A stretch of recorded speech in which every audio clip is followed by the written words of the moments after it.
And we are live. What is going on, everyone? What is going on, everyone? We are live. What a day. I know we don't typically cover sports that much, but we're going to go right to X. And the first story here tonight, LeBron to the Sixers. I would say this is pretty damn surprising. I didn't really see this one coming. And allegedly, he made this choice about a night ago or 2 nights ago at like 1 o'clock in the morning, allegedly, according to his agent. And we'll go through all of that. Late night stream. Thank you all for being here. And yeah, we're going to get it off. We're going to get it ripping. And we'll cover current events, news, politics, sports, dating, red pill stuff, female stuff. Get your guys' stuff in the chat. We are live, so hope you guys enjoyed that breakdown yesterday. I think that was the best stream we've done so far, and yeah, there's gonna be more to come. But yeah, the LeBron stuff's fucking nuts, man. Obviously, I'm devastated. I wanted him in Miami for obvious reasons, right? I do believe that Miami is still the better basketball fit, just on the fact that Joel Embiid does not play games. Did you guys know that in the last 3 seasons, Joel Embiid, the center for the Philadelphia 76ers, has played 93 games? We'll go through this. We'll find it on X2.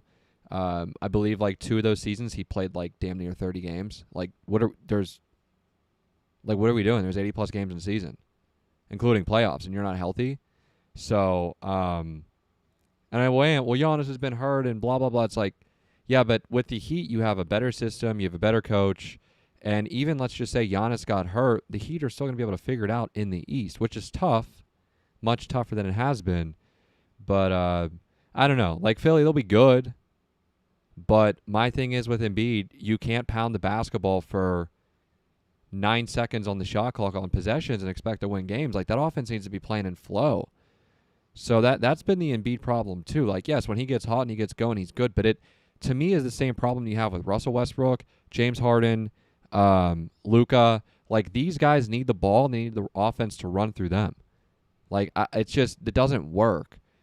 The only time that kind of worked was with AD and the Lakers, but then again, LeBron was still turning it up.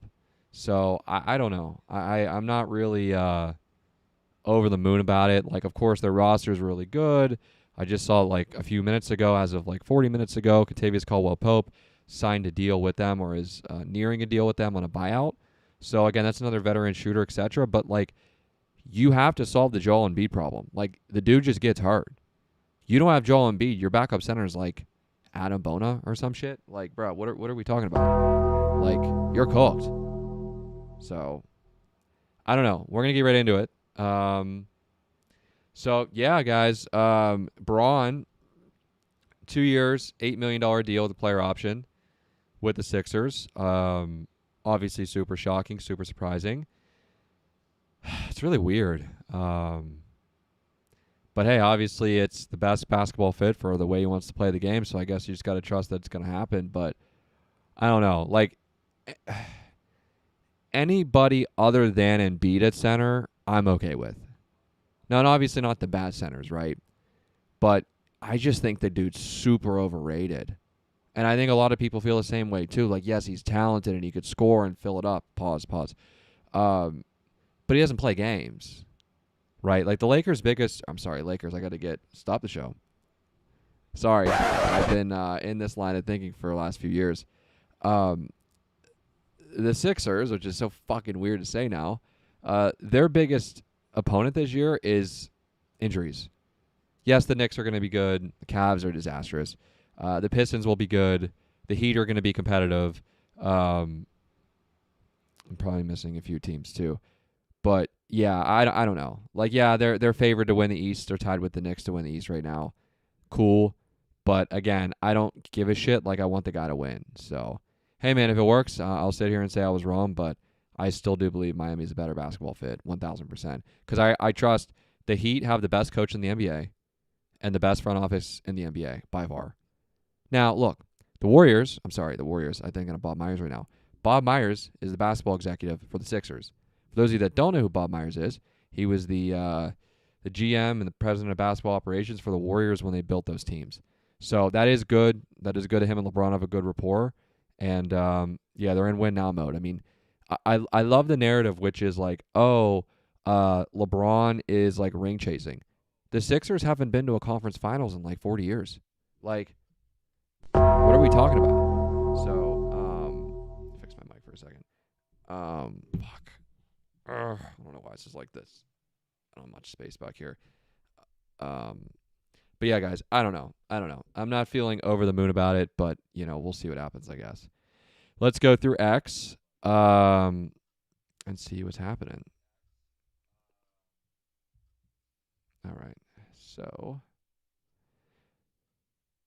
and then we're when we go to Kick, we're going to watch Stephen A. Smith and I think Barkley. They broke it down, but it's on YouTube, so I can't, I'm going to get hit with copyright. What else? I'm not MJ. This was nuts today, by the way. Versus Michael Jordan. Where do you stand on LeBron versus Michael Jordan as the best ever? Well, Michael Jordan's a guy that's a friend of mine. Play golf with him. He's a really good guy. And I think LeBron is, maybe he's a racist, but maybe he doesn't like Trump. I don't know. But I only like people that like me. So I would say Michael Jordan all the way. Fatality. Where do you stand on... Yo. Why is he calling him a racist? I mean, like, oh, man. Yeah. Here's the thing with Trump guys, too. Like, Trump is now reaching this age where he just doesn't give a fuck about anything, right? He's 80. They've tried to kill him. They've tried to debank him, take his money, arrest him, can you imagine being at that level of just not giving a fuck? And now you're in your second term of your presidency and you just like can do whatever. It's fucking nuts, right? This is nuts though, I will say that. This is pretty it's pretty nuts. I'm not gonna lie. But again, like the biggest thing, like I hate that we're already talking about this, is this motherfucker right here. 93 games played in 3 seasons. I'm sorry, but like 3 seasons is a long time. It's a pretty good trend of your body. And the last time I checked, your body doesn't just magically heal and start playing more games as you get older. Like, dude's getting old, dude. How old is Joel Embiid? I bet he's like 31. He might be like older. 32. Yeah, so Embiid is he's 32. But still. Bro, that was crazy. Call him a racist, nuts. We're about to check into the main Twitter feed here in a second, but I just want to see.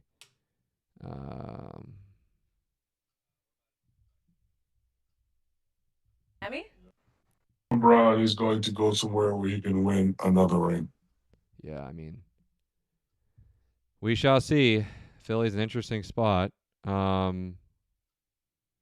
Yeah, this is a big deal right here. KCP is a very good addition.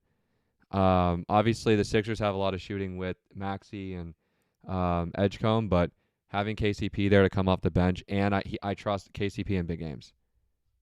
He's also been one that's been getting hurt, though. Bruh. This was sick. I can't play this guy's copyright. I'm going to have to not play the sound. It's just highlights of him. Yeah, they're going to nail me for fucking copyright. So stupid. So fucking dumb. Bruh. It's just weird seeing this dude in a fucking Sixers jersey. Very strange. All right, covered it. Let's go back to the main Twitter feed. Don't give me all NBA posts, please. I want, like, news, current events. Oh, he did. Did Trump do the White House Correspondents tonight? I didn't even know this.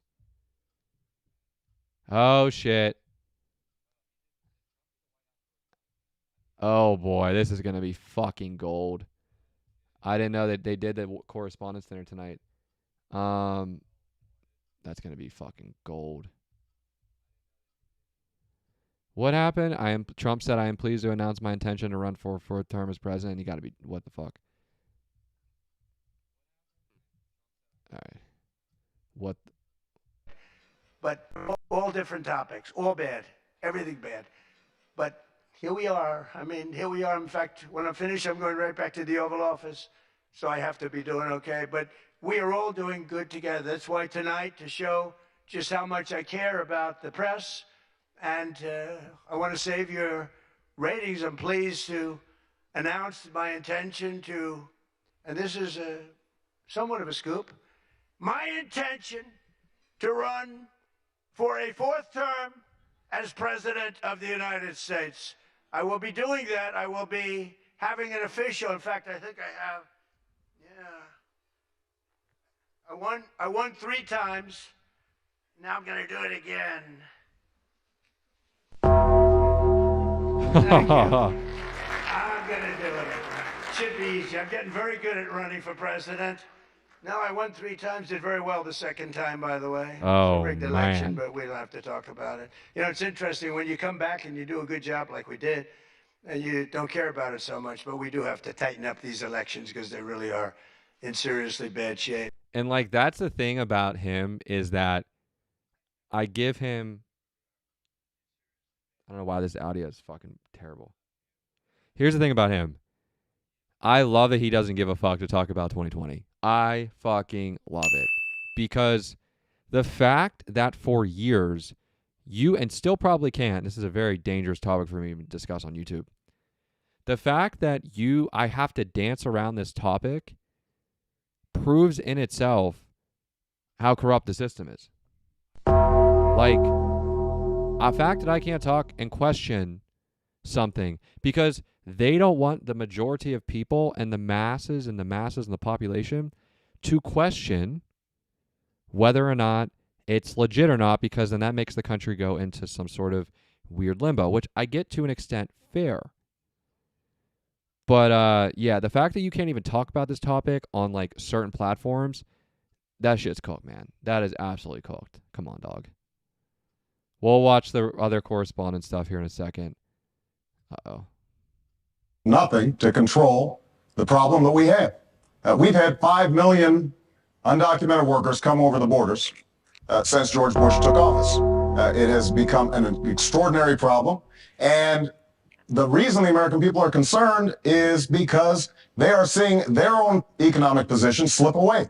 And oftentimes, employers are exploiting these undocumented workers. They're not paying the minimum wage. They're not observing worker safety laws. As president, I will make sure that we finally have the kind of border security that we need. That's step number 1. Step number 2. Hold up. Come on, man. Laws. As president, I will make sure that we finally have the kind of border security that we need. That's step number 1. Step number 2 is to take on employers right now. 2008, guys. 2008. Long time ago, which is so weird to say. This guy would be a conservative today, which I kind of think he low-key is a conservative, like low-key. The fact that like that sentiment will never be uttered at a presidential debate again on that side of the aisle is exactly why you just can't go that way. Just can't do it. As much as Trump pisses you off, the war pisses you off, certain things piss you off. This, like, I want people with my different political opinion to die is a massive fucking problem. I don't give a shit what side you're on. I could vehemently disagree with you all the time. But the fact that they want conservatives dead, I mean, look what happened to Charlie. Look what happened when Myron goes on college campuses. I mean, these people have this rage and foam at the mouth. And hey, by the way, it's not even their fault. It's the fault of the educators, of the social media platforms, of the feminism and the liberalism that's ingrained in their brain.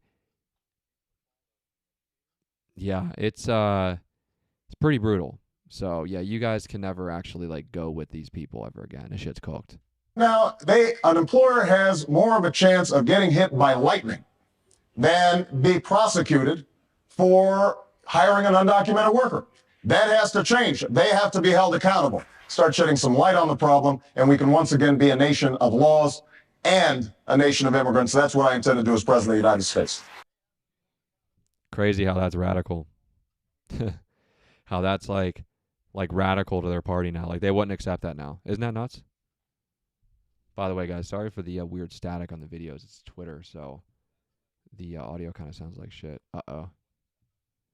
All right, can't talk about that. We're on YouTube. Oh, boy. Yeah, this was nuts. You guys remember this? When at that time I recognized around the world that monies and currencies were not really well understood. But again, it was only numbers. So numbers, and I'll get to the fact that it was bad thinking. Numbers are very good for Are most people that you meet, even on trilateral commission, when you meet most people, do you find most leaders financially illiterate, economically illiterate? Most political leaders don't come out of a background of finance. Most political leaders come out of a background of being popular. So in some of the countries, in some of the African countries, for example, they might have been a military person. They were a general. In some of the African countries, they might have been a disc jockey. Or in our country, they would have been an actor.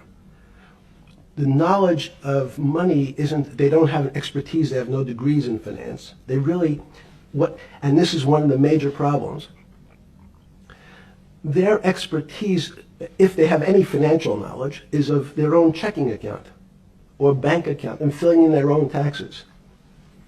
So many world leaders who don't really have a financial underpinning make fundamental errors when it comes to money on a country or institutional level. Let me give you an example. If you, Mr. Bannon, if I said your assets increased last year, you'd say, that sounds pretty good. And I said, what does that mean to you?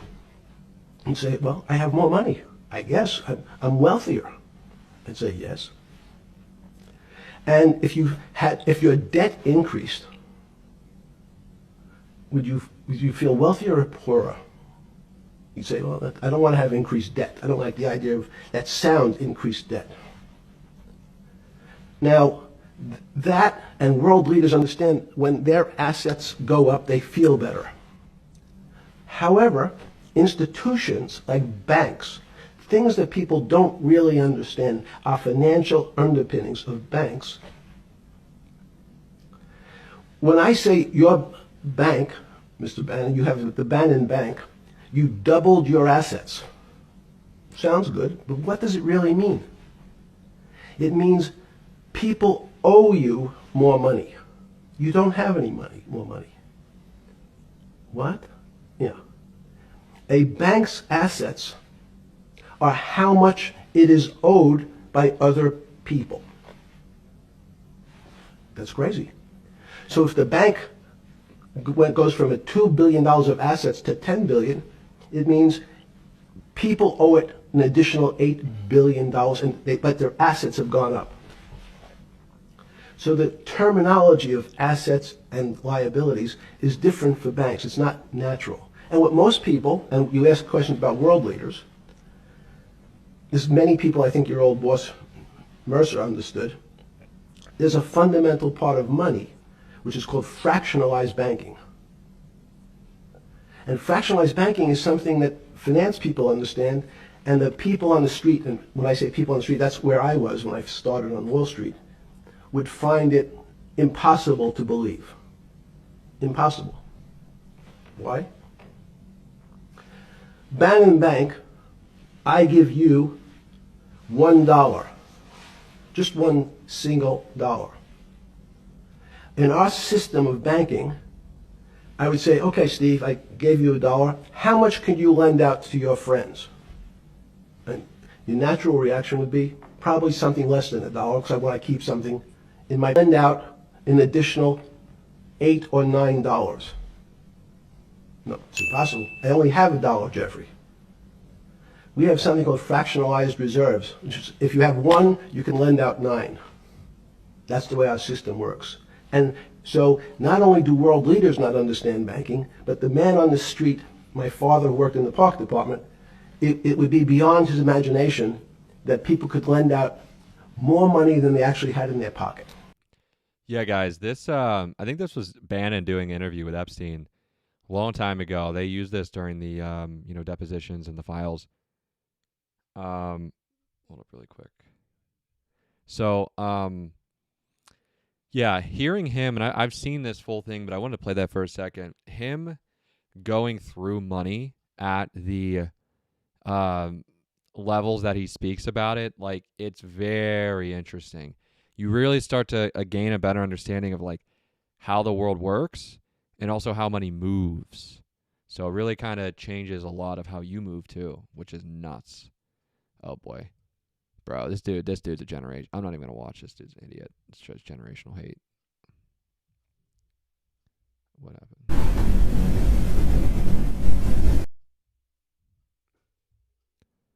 Oh, shit. Yep, that's fucking murder. That dude's getting FBI, open up!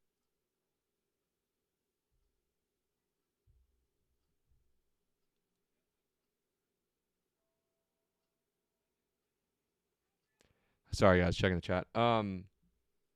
Yeah, that's cooked. I mean, like, dude, what the I don't know what happened here. I don't know, like, what led up to what.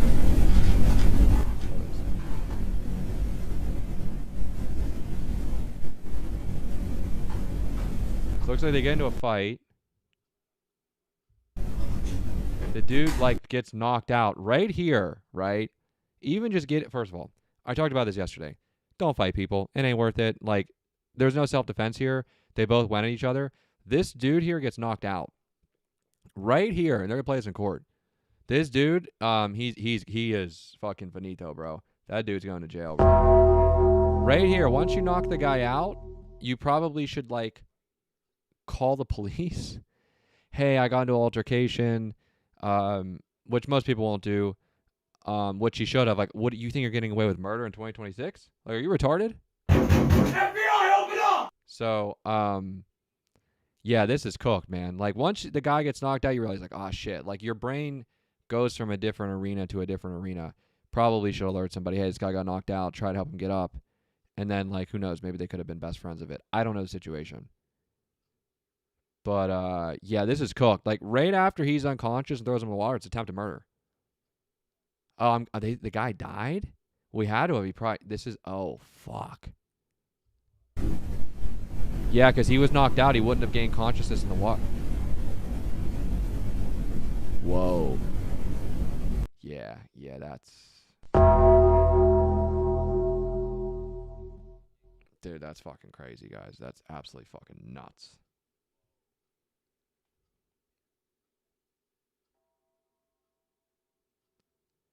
Yeah, man. Like, what are we doing? Like, dude, people are really just fucking stupid. I keep it all the way at 1,000. People are very fucking stupid. Fuck. Now it's just all NBA shit. I don't want it to just be sports. We got to do high IQ shit here, guys.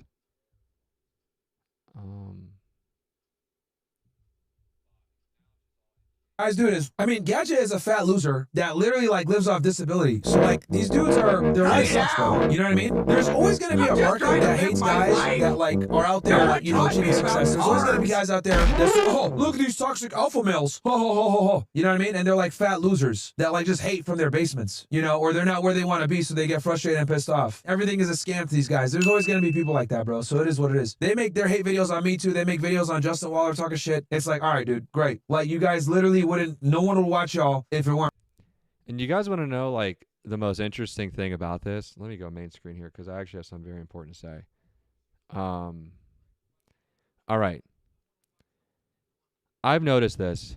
I've had the great fortune of being around a lot of people in my life. Successful people, not successful people, losers. And the reason I say losers is because they make that title for themselves by being fucking losers and just pieces of shit and disrespectful assholes. That's another conversation. Here's the thing about people having an opinion on you. Have you ever noticed it's always the people doing so much worse than you. You ever notice that? Because every single time it's that. Every time. I'm lucky enough to have a great circle of people and people that I can really trust. If I need something, hey, do you need me to come do this for your event? Do you need money? Can I help you here? Like, very supportive and helpful people. But then there's also a group of people that live in the mud. They want nothing to do with getting out of their misery because misery certainly loves company. And it is just so fascinating to me that every time you guys have probably dealt with this, I deal with this being in the public spotlight. People have such they almost make up like stories in their head about you. That's how I know you're just a fucking bum. What else are you doing with you? Do you think I have time in my day-to-day to sit there and make up a story in my head of like what someone else is like? Like, talk about just straight up fucking loser fucking behavior. Shit's cooked, man. I mean, like, fatality. Yeah. So guys, when people have opinions on you or talking shit on you, more often than not, like, you just laugh. Just like Google me, motherfucker. Like, I don't care. Like, it's like weird fucking behavior. So weird. So weird. And the thing about me, and I've talked about this for years, I find out everything. Directly, indirectly, I can feel it intuitively. So, yeah, you just got to let these people like live in their misery. And the best thing you can do, avoid them, don't speak to them, go mute around them. Because anything they say is far lower than anything you'll respond to. I'm telling you, that's a cheat code. It's the absolute fucking cheat code. I'm telling you, these people are fucking weird, man. Fucking weird. Anyway, let's get back to the show. I saw this yesterday. Bruh. Drum is salty. Drum is crazy salty because he was on the Sixers, and I think he's, the Knicks now? He wants to be with LeBron. Let's listen to this. That series, in my opinion, convinced him to keep playing? Yeah. I can see why. And it really is a perfect puzzle piece for the Sixers, because if Embiid's in and out of the lineup, it's the playoffs. You just need to win this series and worry about the next one if he can come back. LeBron can get that done. Yeah, I think if they somehow get swept or lose 4-1 in that series, he's like, what am I doing? Yeah, it could be different. I think that gave us, and I'm so glad because I think it gave us another. Luke Kennard and Marcus Smart are your two best players.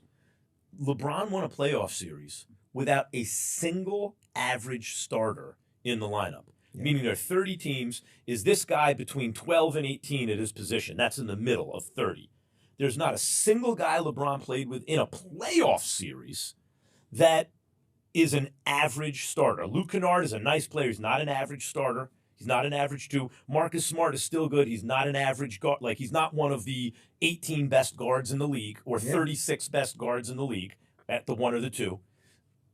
And he won a playoff series like that. Yeah, he did. And KD he wasn't 100%, but he was still KD. He was still at times, especially in the first half, unstoppable offensively. Mm-hmm. It's that, they had Şengün. It's not like they didn't have it. They were a little banged up. They were missing. They were missing Van Vliet, of course. We were talking about that at the beginning of the year, but they were a lot healthier than the Lakers. Sorry for the audio tonight. I don't know what the fuck is going on. It's like OBS, but it wasn't sounding like this the last couple of nights. When we go to watch this other clip, I don't know. It's weird. It's making this sound. Look, I'm happy for LJ. He made his choice. I don't know why it's echoing like that. It's so strange.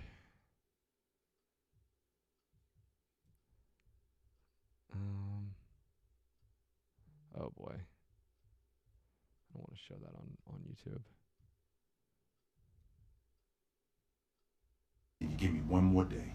I'm not asking you for a week. I'm not asking you for a month. I'm not asking you for a year.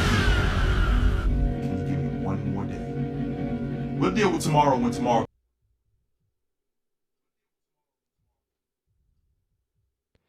Bro, I'm really curious who's tweeting from Tate's account.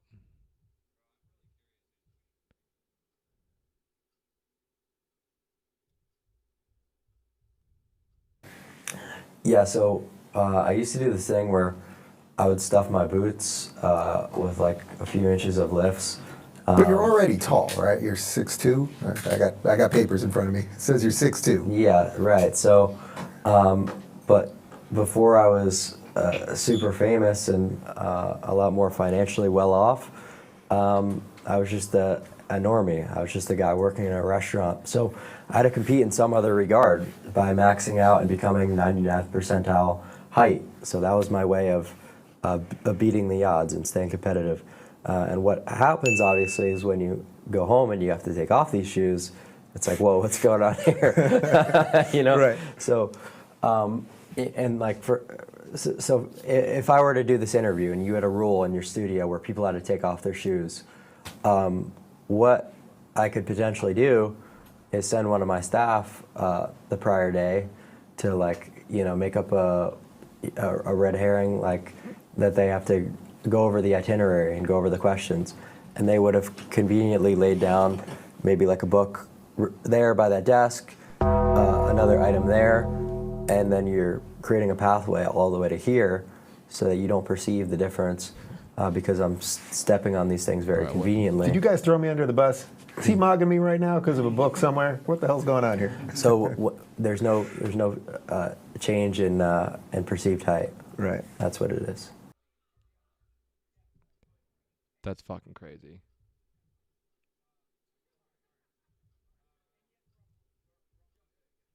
You're great.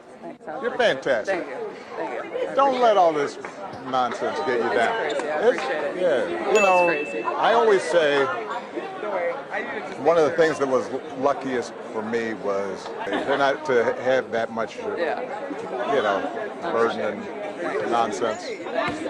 So don't lose that joy. The game's like the game. And you're a hooper, and you hoop. I try, sometimes. You know, no, you always hoop. And you're on a nice little run right now. Yeah, we are. Yeah. You mind if I get a picture? Yeah, come on. Ready? Come on. W. Obama. So cute. Wait, guys, get in with me too. Come on. Nice to meet you. Come on. Oh, hey, Caitlin, how are you? Really nice to meet you. Caitlin, how are you? You're fantastic. Thank you. Don't let all this nonsense get you down. Crazy. I appreciate it. Yeah, you know, I always say, hey, like him or hate him, he is fucking one of the hilarious. things that was luckiest for me was I didn't get famous till I was like 45. So I was an old man. I mean, you're my daughter's age. They're not to have that much, you know, burden and nonsense. So don't lose that joy. Yeah, the game's Obama. like the game. He's not a loony. And you're a hooper. And you hoop. I try, sometimes. You know, no, you always hoop. And you're on a nice little run right now. Yeah, we are. Yeah. You mind if I get a picture? Yeah, come on. Ready? Come on. Very cool. Very cool. Yeah. My position with Obama is I like the person. I don't think many people dislike the person. It's just the policy of all of the DEI and affirmative action and all that other stuff on YouTube, so I need to be careful. Wait, what? So I could get partnered.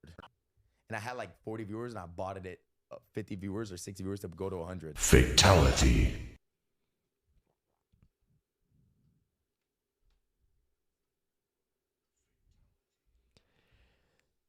I mean, I guess like W him for being honest, but yeah, like that. All right, just stop show.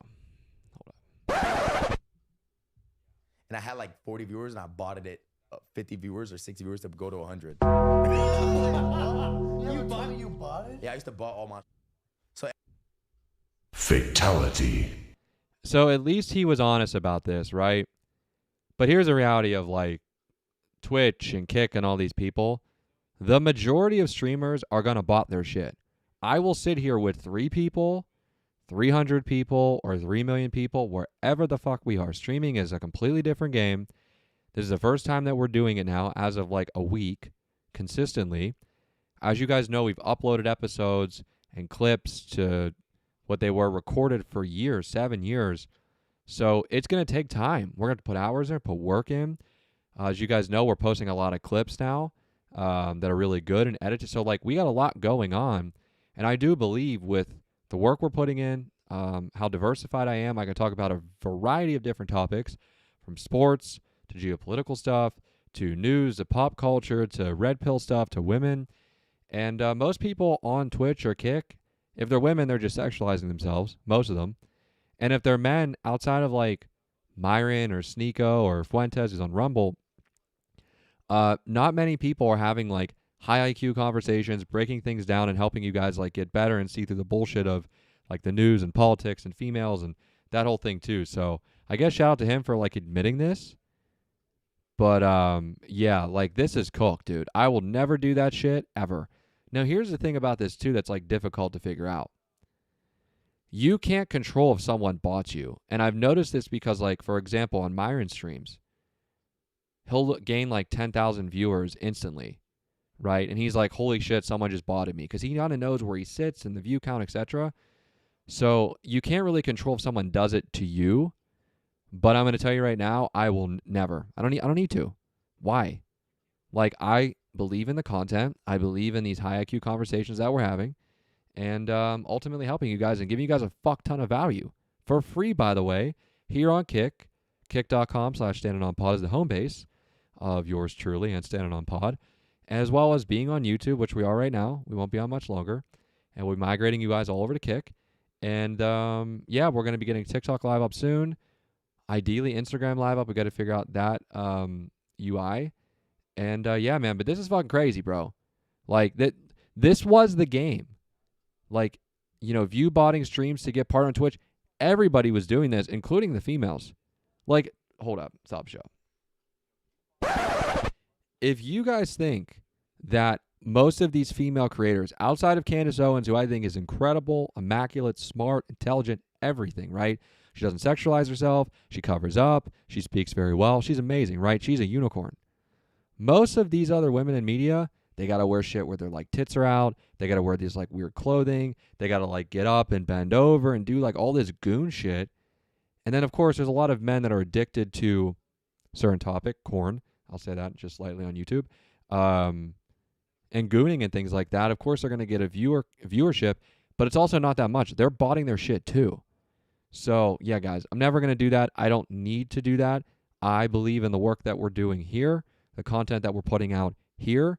And then ultimately the clips that we have going, I think it will really work out. So it's going to take a lot of time, a lot of work. I'm going to need all of you. Please feel free to throw into the chat. Feel free to DM us. We're still at Standin On Pod on Instagram and really all the platforms too. But yeah, the best way to get a hold of me, of course, now with streaming is the chat. And I will pretty much go over most chats and react to a lot of shit. So yeah, this is nuts though. This is absolutely fucking crazy, dude. Every time before I would spark stream, so I could get partnered, I'd average like 40 views, and I have James bot me like 30 viewers, so I could have 75, so I could get partnered. Yeah, I respect that. So there was one time I was streaming with a girl. I was streaming with Jimena the first time I came to LA like a year ago, and I had like 110 viewers, and we were at Chipotle and it hit the 2-hour mark, so the bots ran out and I dropped to like 40 viewers. The bots running out is crazy. Running out is fucking crazy. And here's why I believe we and a few other shows here on Kick and YouTube and all these other platforms are going to outlast everybody. We're so diversified. I can talk about, let's add real estate in here. I talked about that last night. I went on a real estate rant, went on an investing rant. I'm looking at you guys in the camera. As you guys know, when I look this way, I have the screens here. So like, I'm not looking at shit. Like, I'm just speaking off what I've done, what I'm doing, the knowledge that I have. So yeah, guys, a lot of these people, it's kind of just like short-lived. But as you know, from what we've done over the years, a lot of what we do is long-term gratification. So I'm going to still stay in that lane and continue breaking shit down. But this is fucking nuts. And I ran to the bathroom. I start texting James because we're in Chipotle. I'm like, yo, get more bots, get more bots, get more bots. Nope. I've never heard a botter talk about like. No, bro, I love that real. No, I swear to God, no, cause so and the only reason he feels comfortable having this conversation now is because like he was at Streamer U, he like quote unquote made it. I don't think that making it, whatever. I call that botting you. Let's just keep that all the way 1,000. Like, if you took a legit poll, and we're going to find a website to figure out, like, if you're live, you can tell, like, who's bought and who's not. Whoever your favorite streamer is, put in the chat. I guarantee you when we're live, I'll put it up here. It's going to show that they're botted. Myron is, like, one of the only legit streamers that's not botted. Sneeko is not botted. Now, of course, people are going to bot for you. You can't control that. But, yeah, man, this shit's fucking crazy. I haven't done it since. Once I started averaging, like, over, like, 100 viewers, I stopped. So I probably stopped botting, like, last September. I respect the honesty, man. Most people just, like, totally I don't need to do that. I don't care. I don't need to do. I'll say, like I said, 3 people, 300 people, I don't give a fuck. Because also we're on other platforms. And then this is going to get clipped up and get tons of views, which it already does on clips. And then also, like, it's going to get views after the live stream from people that didn't see it live. So we're going to be fine. I'm not worried about that. You need the purple check to have an aura on Twitch. You have to average 75 Oh, yeah. viewers for I a would month. I Now would it's get banned even on easier. Twitch within But 2 back seconds. then, or like a year I'd ago, be cooked. you had to average 75 viewers for like 30 days straight. If my shit dropped below 75, bro, I'm Yeah. like, Yeah, Twitch is. that's some boss. I'm good. I'm good on that. Anyway.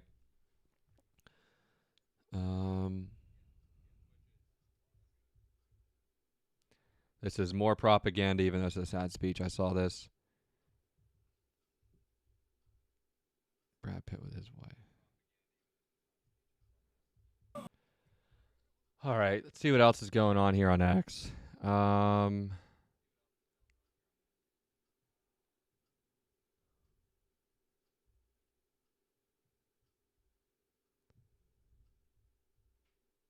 Decades of writing experience in Philly. How do you feel about LeBron James, the Sixer? When this news broke, you've had a few hours to let it sink in, and a couple decades of writing experience in Philly. How do you feel about LeBron James, the Sixer? Well, it was shocking to say the least, because I always thought that, you know, the love and affection that he obviously has for Cleveland and Cleveland has for him, because that's home, is not something he would dangle in their face and then go to another Eastern Conference team. That was just my belief. So I was shocked by the decision for him to go to Philadelphia, but I can't knock it. It's clearly a great move on his part.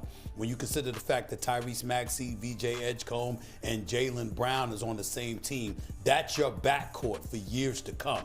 That is set. Joel Embiid obviously is problematic because of his injury history, but you're talking about a guy like LeBron James, although 41 years of age, or approaching 42, entering his 24th season in the NBA. This is a man that played 4 or 5 positions for the Los Angeles Lakers last season. He spent some time playing the center spot. So at 6'9", 260, in the event that Joel Embiid can't go, you never know if they needed LeBron to do something like that. Bro, he cannot be playing the 5, man. Like, we're not putting a 41-year-old going into he's going to be 42 years old in December. It's his 24th season. They're going to ask him to play the 5. Why? What the fuck? He could do that. Plus, obviously, he's natural at a 4, natural as a 3. He's a basketball savant. He's a leader. He's a 4-time champion. And the last time he was in the Eastern Conference, he went to 8 straight NBA Finals. Just That's crazy. what we have to remember about LeBron James. So considering this roster, considering the fact that it's a 43-year drought by the city of brotherly love since they last won an NBA championship, knowing what's at stake, he's going to be in that bubble. My prediction. It's going to be electric. Right? My prediction. I think that they win a title. I don't know about 2. That's a lot. Holy shit. But I don't know if it'll happen this year. It'll probably happen in the following year, in year 2. I think they'll win. I do. I think they will win one. In the city of Philadelphia, I spoke to Charles Barkley earlier today. I spoke to Allen Iverson earlier today. Both of them are excited that he's in Philadelphia. They know what that city is about, what it can be about when they've got a potential winner on their hands. And make no mistake about it, the Philadelphia 76ers are one of the top 2 teams, if not the top team in the Eastern Conference right now, with a lot of people believing that the Philadelphia 76ers are going to be in the finals in June. Looking at this roster, though, it's absurd. And the lineup, you got a big 4, plus the guy who just finished 3rd in Rookie of the Year. Stephen A., when you look at this lineup, who is under the most pressure for this to work and work well? Embiid.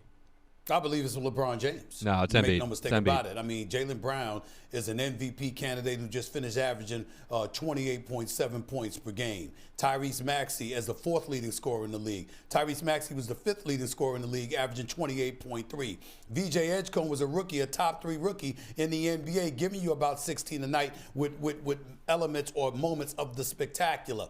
Joel Embiid is perpetually injured, so the bottom line is what pressure is going to be on him. The pressure is going to be on him to stay healthy, and no doctor on the planet has been able to figure that out, even in the age of technology. So it is a limited amount of pressure when it comes to him because it involves health as opposed to his game. But it's LeBron James because he's the basketball savant, because he's the leader, because he's the champion 4 times over, a league MVP 4 times over, because he's Mr. Box Office, because he's a big reason why people are going to be walking through the turnstiles. Not to mention the fact that if he can give you anything close to what you've seen him do over the past 22 years, that the Philadelphia 76ers, even without a healthy Joel Embiid, could still find themselves in the NBA Finals. That's how lethal of a roster they are. Of course, my New York Knicks will have something to say about that as the reigning, defending NBA champions with a level of cohesion and cohesiveness that the Philadelphia 76ers don't have right now. We got to look at a Maxey who just learned to be the number 1 option. We got to look at a Jaylen Brown who departed from Boston because he wanted to be a number 1 option, and he's a number 2. And now you got to look at LeBron James, who spent the last year lamenting the fact that he was a number 3 option for the first time in his illustrious career. So there's only one basketball. You got to figure a way to figure it out. But nobody's looking at Jaylen Brown or Tyrese Maxey or even Nick Nurse to some degree to figure it out. They're looking at LeBron James because he's got the resume, the credentials, the Bron will figure it out. cachet, They'll be fine. all right, and the resume to pull it off. It's an expectation when it comes to him. It's a hope for everybody else. That's why the pressure lies with him. Yeah, I mean, I agree with that to an extent, but like again, I don't really like to say much on this, bruh. I don't need to say much on this other than the fact that Embiid needs to be healthy. Embiid needs to be healthy. This is hilarious. That team, man, this should have fucking won, bro. That's fucking crazy. Cannot watch that on YouTube, bruh. Draymond's hilarious.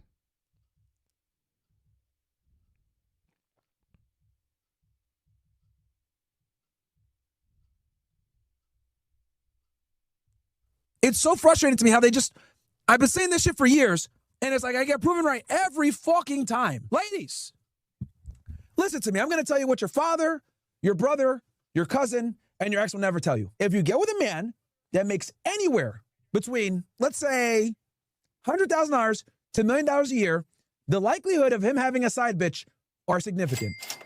For every $100,000 he makes extra after 100, it increases the likelihood even more. If they make $1 million or more, it's a 90% plus chance he's going to have other bitches and or cheat at you at some point in the relationship. It might not happen in the beginning. It might not happen in the middle. It might happen at the end. But the point is the more attractive your man is, the higher the likelihood he's going to cheat you. You stupid fucking bitches. Listen to this, okay? Because you guys don't fucking listen ever. So I got to be fucking abrasive about this and wake your dumbasses up. It's raining outside. I'm handing your dumbass a fucking umbrella. If you want a man that makes a lot of money, be prepared to deal with the consequences of that. He's going to have other bitches. It's 2026. Inflation is high. We're in a fucking war for the Jews, okay? Gas about to be double. A fucking barrel of Brent crude right now is sitting at almost $100 as of July 24th. You probably don't understand anything that I just said there because you're a dumb female. So let me go ahead and say it in female language. It's very hard to find a fucking provider right now. If you do find one, there's going to be an extreme... And this is an uncomfortable reality that a lot of women are dealing with because, a lot of dudes sell the dream, which I've done before, but not in a way where you're not being honest or telling the truth. But dudes are doing this from an angle of they're trying to sleep with the girl, right? So Myron is correct about this. Like, and what happens, like this Brittany Renner shit is nuts. Like, I remember, bro, like, this Brittany Renner, for those of you guys that don't know, we got to go into the Trump stuff still. But Brittany Renner, for those of you that don't know, is the famous girl that, like, Deion Sanders tells the Colorado football team to avoid on, like, the day one of orientation. She was the one that was with Miles Bridges, the NBA player, and did her thing. I don't even want to like Google her on whatever because I'm gonna probably get something not like, bro. What the fuck is this? Like, dude, just the level, like, oh my god, dude. Like, how do you turn the camera on and do this? Like, this is what she used to look like, right? This was a few years ago. And, like, you can tell, like, it just happens where, like, you fall off the cliff and you blame everybody but yourself. It's like, bro, I can't even, like, I'm actually, you know what? Not even going to do this. I'm stupid for searching her name on Twitter, and I'm lucky nothing, like, crazy came up. I want to show you guys this. Because this is, like, the shit that Deion Sanders warns the Colorado football team on day one. Yeah, I think he mentions it on a podcast or it's spoken about. Oh, no. So, okay. This shit was crazy, guys. Look at this. Oh my God. Look at this. Look at this. Hi. And you want to know what's crazy? There's a ton of dudes that probably still try to hit her up. This is at Jackson State when Deion was there. And he brought this girl in to basically, like, tell the guys how they run game on them.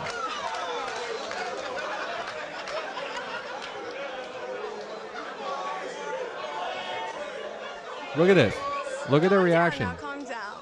Can you introduce yourself and let's go from step A to Z because we got to kind of show these guys the other side Right. of game. And that's why you gracefully blessed us with your presence so they could understand from your point of view how this game is played. So my name is Brittany Renner, aka Bundle of Brittany on Instagram. I have been on social Fatality. media.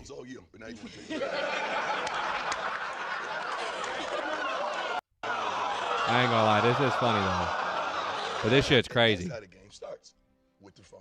Right. They go on Instagram and they see you. And what happens? They try to get off in them DMs. And kind of take us on a journey of how this is played out. I mean, honey, like, I feel like my DMs, it's like a Nike store. There's nothing but check. So it just, for me, I feel like. Fatality. This is not a flex. Ever. Nothing about this is ever a flex. Oh my gosh, you're a woman and you get attention from men and guys want to match with you on dating apps and DM you. No shit. No shit. The thing you should be bragging about is the fact that a man that you actually love and respect got down on a knee and asked to marry you. But that actually never happened. Whoa. Hold up. And there's so many guys that probably did this to her already, right? Not the guys that she wants. And that's precisely the problem. She, like a lot of other ones, have a very difficult time between sexual attention and relationship attention. And unfortunately for her, she had positioned herself from a very long time ago in the position of sexual attention. So either she just is dumb and can't realize that the guys don't want to take her seriously, or I don't know what. I mean, this right here is a quintessential example. A college football team is bringing you in to speak to the players about how to not get ran game on by other women just like you. Please explain to me how any part of that makes you look like a wholesome girl. They are using you as the example for every single man to avoid. Shit's crazy, bro. Like, Hold on. They missed that game. nothing but blue checks. Like, that's not a flex, bro. Nothing about that's a flex. Right there. She says it's like a Nike store. It's like a Nike store. There's nothing but blue checks. So honestly, when you reach a certain status, you can have the pick of the litter. This is so for sad. me, She don't mean checks, paper. She mean blue checks. I'm talking heavy Verified. hitters. Some of y'all's favorite rappers, NBA players, football players. It's like to me, once you reach that level just of popularity, the world is your oyster. No. Once you reach that level of being a 304, that's completely unacceptable. Bumblecard! Like, what are we talking about? Like, what? How is this a dude? You can do whatever you want. And for me, my whole journey on here, I felt like my life almost felt like I was in Disney World, like I lived in Disney World. Like, you get to skip the line, you get privilege. Like, people just want to be next to you. They don't even see you as human anymore. And you Asterisk. Privilege for being a 304, mind you. She is a escort and a prostitute. So, lady, this is very dangerous for young women too, because they see this shit and they're like, "Oh my God, like this sounds so amazing." But every group chat that every successful guy's in, every meetup he has, every event that they go to, I can guarantee you, if your name's brought up, She belongs to the streets. come on, man.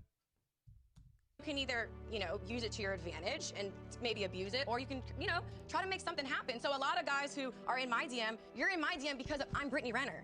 So naturally, if you play a sport, it's kind of like, well, that's an incentive to talk to you. A lot of times, women, men in general, everybody wants something. Thank you. Everybody wants something. So it's like, even if we both have our own thing going on, me still being with you is a good look because you boost my stock. Just like you boost my, you know what I'm saying? Like, I boost your stock. It's just that simple. It's kind of like a give and take, but you have to be aware of what you're signing up for. You want to make it to the NFL, and it's kind of like, you do understand there's a lot that comes with that, right? There's gonna, to be able to decipher who really loves you for you, I think that's like the billion-dollar question we're all wanting to know. This is how the game is played. Please know that. We putting you up on game because some of y'all gonna make it. I hope, pray all of y'all make it, even if you make it in the business world. That's a whole nother category of game. In that world too. They just dress it up a little different. Yeah. The game is the same. Only thing changed is your names.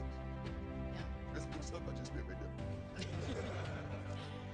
You are useful, and it's better to be useful than useless. So you just have to have that understanding that, okay, I have something to offer, whether that's financial, status-wise, whatever. And people do see that as a bonus to be with you. There's nothing wrong with that because both of you can have stuff going on, but you just have to be aware nobody is just here for nothing. It's just about figuring out who could be there during the times of adversity. And you would only know that going through adversity. Like if you had an injury and you weren't able to play, or just for even a short amount of time, like there are just certain things you're gonna have to just see for yourself. Guys, get in these. Bruh. Let's just keep it all the way at 1,000. Dion just sitting over here nodding his head, agreeing because he's trying to smash her. Come on, man. Situations where you have your favorite person or you're in a relationship and y'all want to play. Like there are repercussions to everything that you do, good, bad, or indifferent. Because there is a cost at telling the truth, but there is an even greater cost when you lie. That's a good game with that girl. So as a man, you be prepared to stand on principle. So if you want to lie and you want to cheat, just like in my situation, then you got to accept it how it comes. Accept what comes behind it. I feel like a lot of men do cheat because they are afraid of, well, what if I'm being faithful and I'm just a duck and she's cheating or lying on me? But the thing is when you cheat, you're really only cheating yourself out of something real. Because the relationship is only going to go as deep as you're able to go with yourself. And so if you're committed, as a man, you gave this woman your word. If you're committed and you don't honor that commitment, then really what are you worth? And where are you going? What are you doing? Because you're wasting your own time. So I don't know if it's just like a hypothetical situation, but I feel like if you're going to cheat on whoever you're with, then just leave. Have some respect for yourself and leave. See, when y'all get my age and my stage, you got to learn how to listen. Because when you listen, a woman really tells on herself. Do you understand how passionate she was about that? Did you understand how passionate she was about that? You either adding to me or helping me multiply, or you subtracting to divide. Yeah, but this is also, like, again, very dark side to female nature that I also don't believe, and I do know this, that a lot of girls do act like this and think like this. Very sad, very true. But there are also a pocket of girls and women that don't, that actually, like, don't. I know, you're dumb. I have had the great fortune of meeting thousands of people in my short-lived life. Thousands of people. Women, men, business deals, romantic relationship, like everything, right? Everybody. Friendship, like the whole deal. And I would say that that's my greatest strength, is reading somebody in about a minute and a half. I know their energy, what type of time they're on, how they move. And, yeah, it's pretty good. It's pretty good to have that skill set. It takes a long time. It takes a lot of people to meet. But yeah, this is there's a underlying truth to what she is saying. Agreed. But you still have to avoid, like, the material women, you got to just completely, like, avoid at all costs. Well, and all girls are material. A lot of them are. No doubt about it, right? But it's because of their biology. Everything about them, I mean, let's just keep it all the way 1,000, is trying to find the best possible person that can protect them, can provide for them, take care of them, take care of their kids. And that's really how they want it. No matter if they're a liberal, no matter if they're a feminist, no matter how it is dressed up, they really all want the same thing. Now, sometimes that mind virus called liberalism or feminism is ingrained into their head, whether it's a college, higher ed, parents, environment, social media. And it is difficult, I will say, to yield that out of them. That takes a lot of time, effort, and energy. And my position on that is to find a new girl. But there is a lot of underlying truths of what she's speaking about. But I did want to show you this because this is fucking nuts. So this is what Myron's ranting about. This is Brittany Renner, by the way. I don't even think like she looks good. But she looks way better on this YouTube video, which looks like shit. Probably should have watched the higher version of it.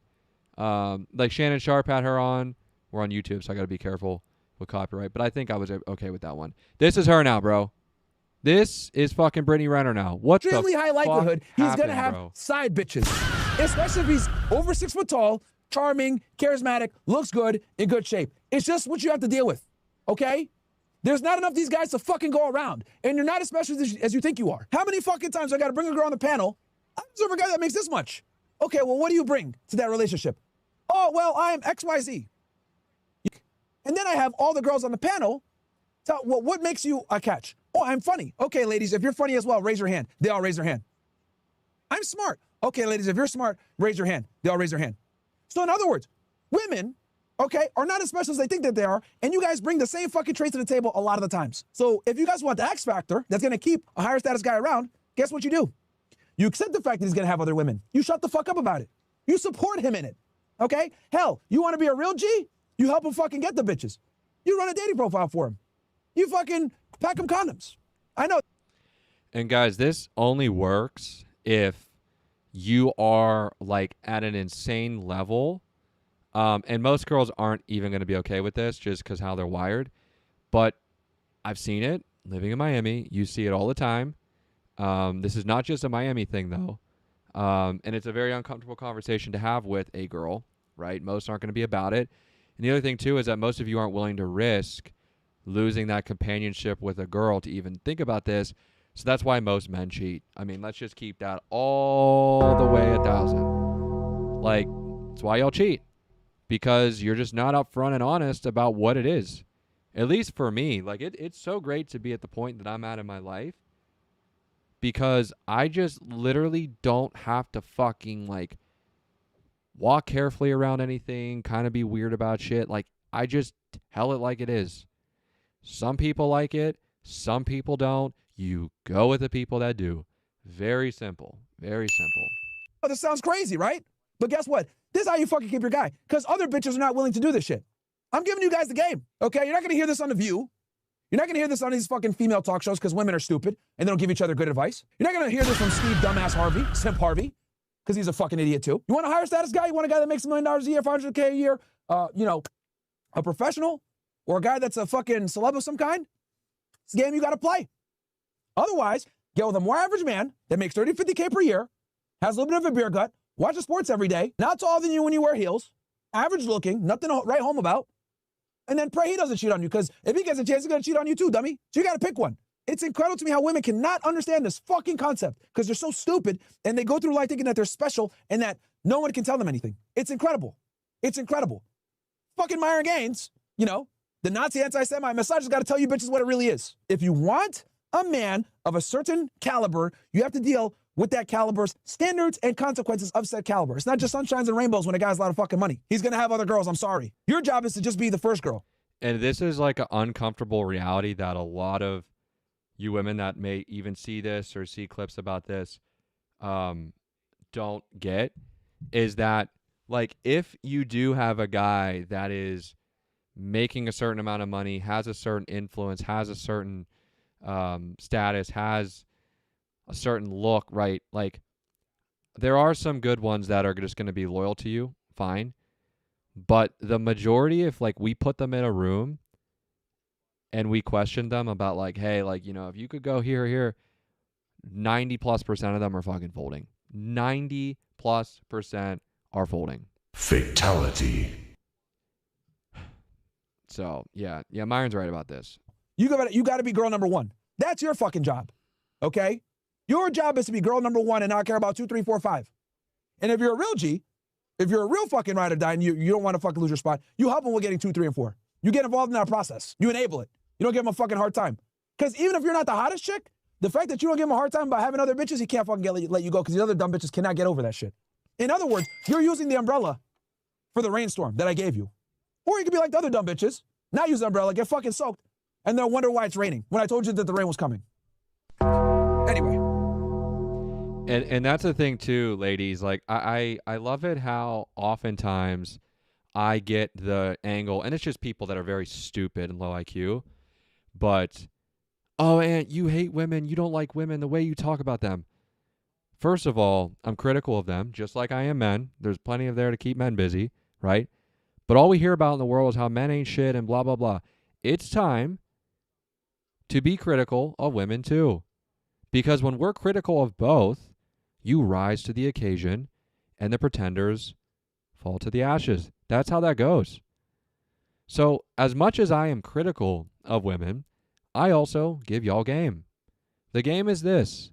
If you want a guy that is successful, that makes 6 figures, that's 6 foot plus, let me tell you, that guy is 0.038% of men in America.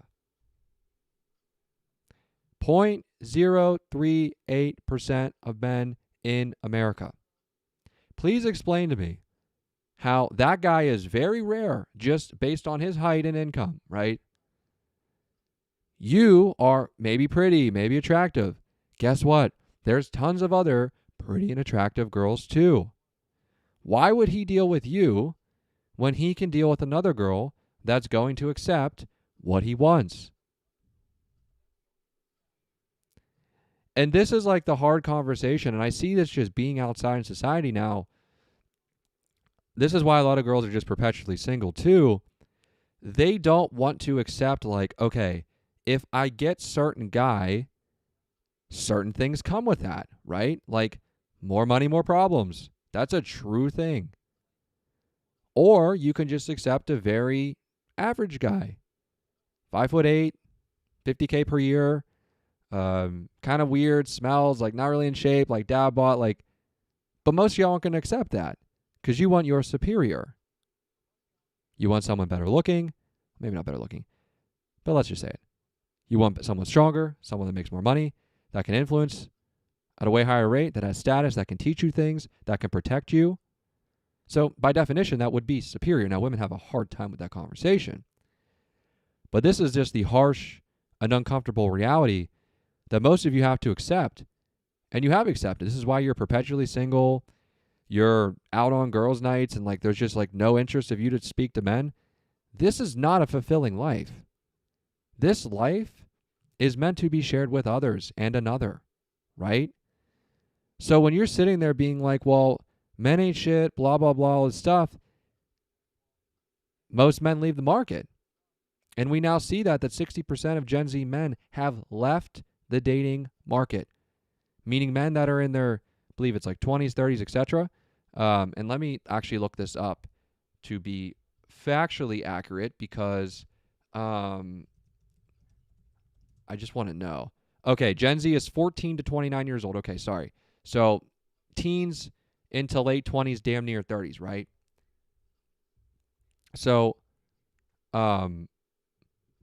most of these guys have left the market. Now, the market is the way that it is for a lot of reasons. But this is the reality that you guys, you ladies have to accept. You either lower your standards or you just perpetually stay single because you're not willing to submit. That's another hard conversation that we've had, and we had the other day, actually, But I want to bring this up again because this is a very fun conversation, and it triggers a lot of females, and why not? So I want to show you guys something.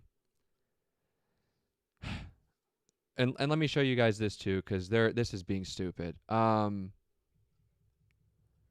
This AI overview is kind of dumb, but I'm going to get into the specific quotes. So a lot of women come off of the angle of, I'm religious. They have the Bible quote in their bio. They wear the cross. Yet every single thing they do in their day-to-day life is completely counterproductive to it. Why are they LARPing like this? Do they actually really believe this? Or are they just doing this for like the vibes?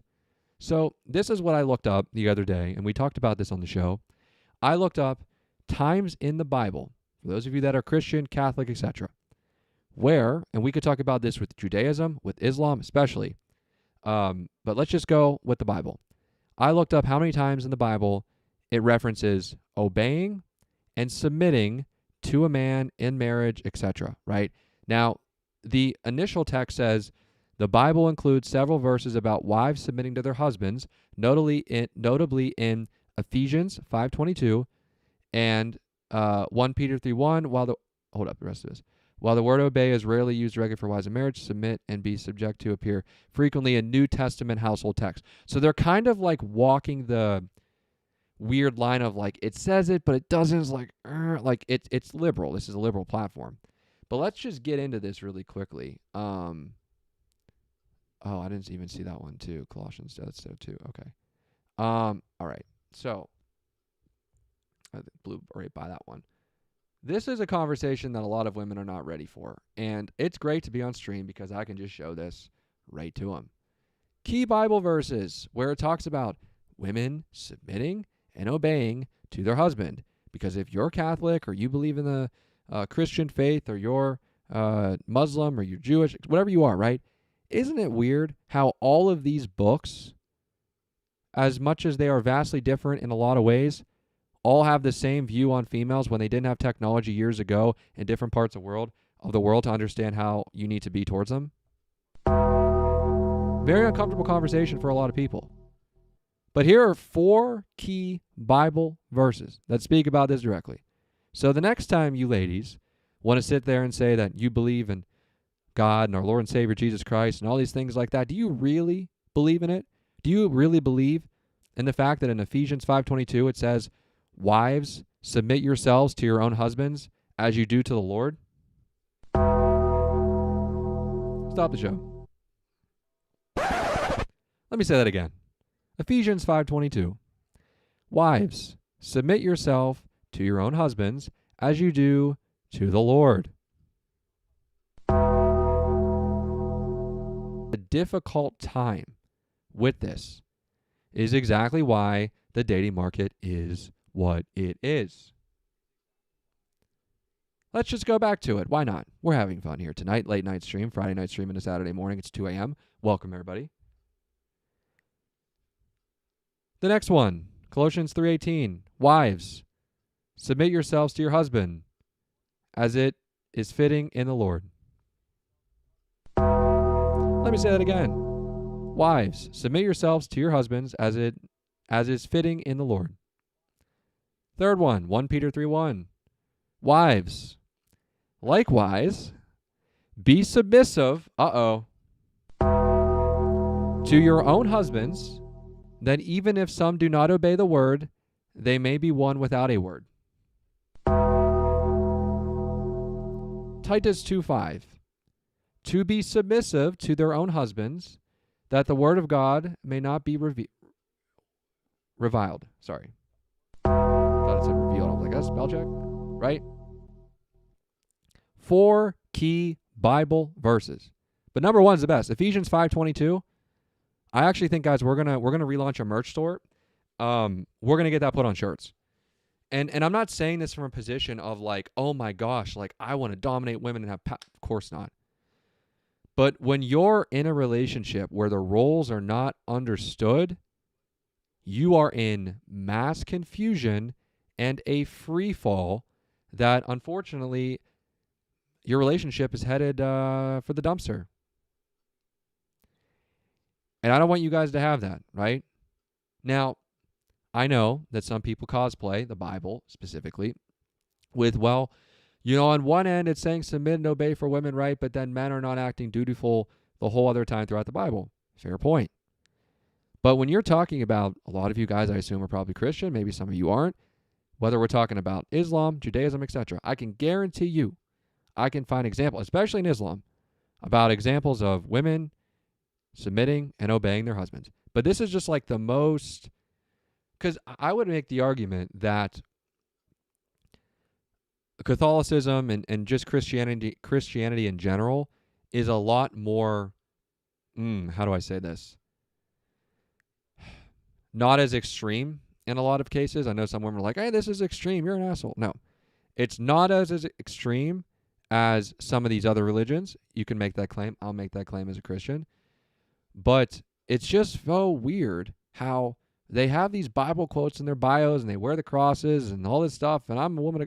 And then you show them Ephesians 5:22, wives, submit yourselves to your own husbands as you do to the Lord. Now, and what do you mean? Like, okay, husband's cool, but like my boyfriend. Let me make this very clear to you. If you do not act the same exact way to your boyfriend, you're never even going to get the title of being the wife. Isn't it just so weird how you guys just magically think that like once you get the wife title, you're going to act a certain way, X, Y, Z? That's not how it works. You're in a tryout. When you're his girlfriend, you're in the tryout. This is the time where he's like kind of figuring out, do I want to take her seriously? Do I not? Do I just kind of string her along? Do I want the companionship? I'm telling you, ladies, that what I just went through may be some of the best advice and breakdown I can ever give to you as an older brother, as a friend, as a guy that does not give a fuck where you are, where you're from. I have to tell you the truth because nobody else will.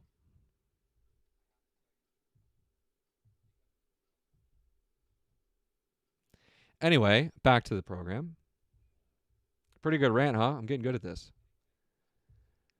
So, yeah, that's the Renner stuff. Let's see here. All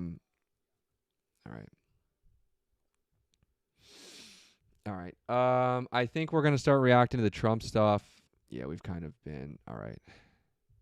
Let's see.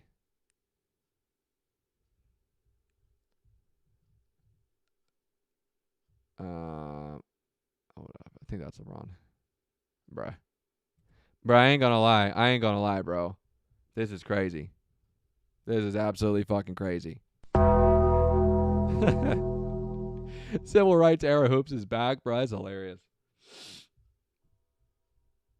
I gotta get the timestamp for that because that was good. That was really fucking good. I'm gonna Clippers get on that. For those of you out there that are clipping.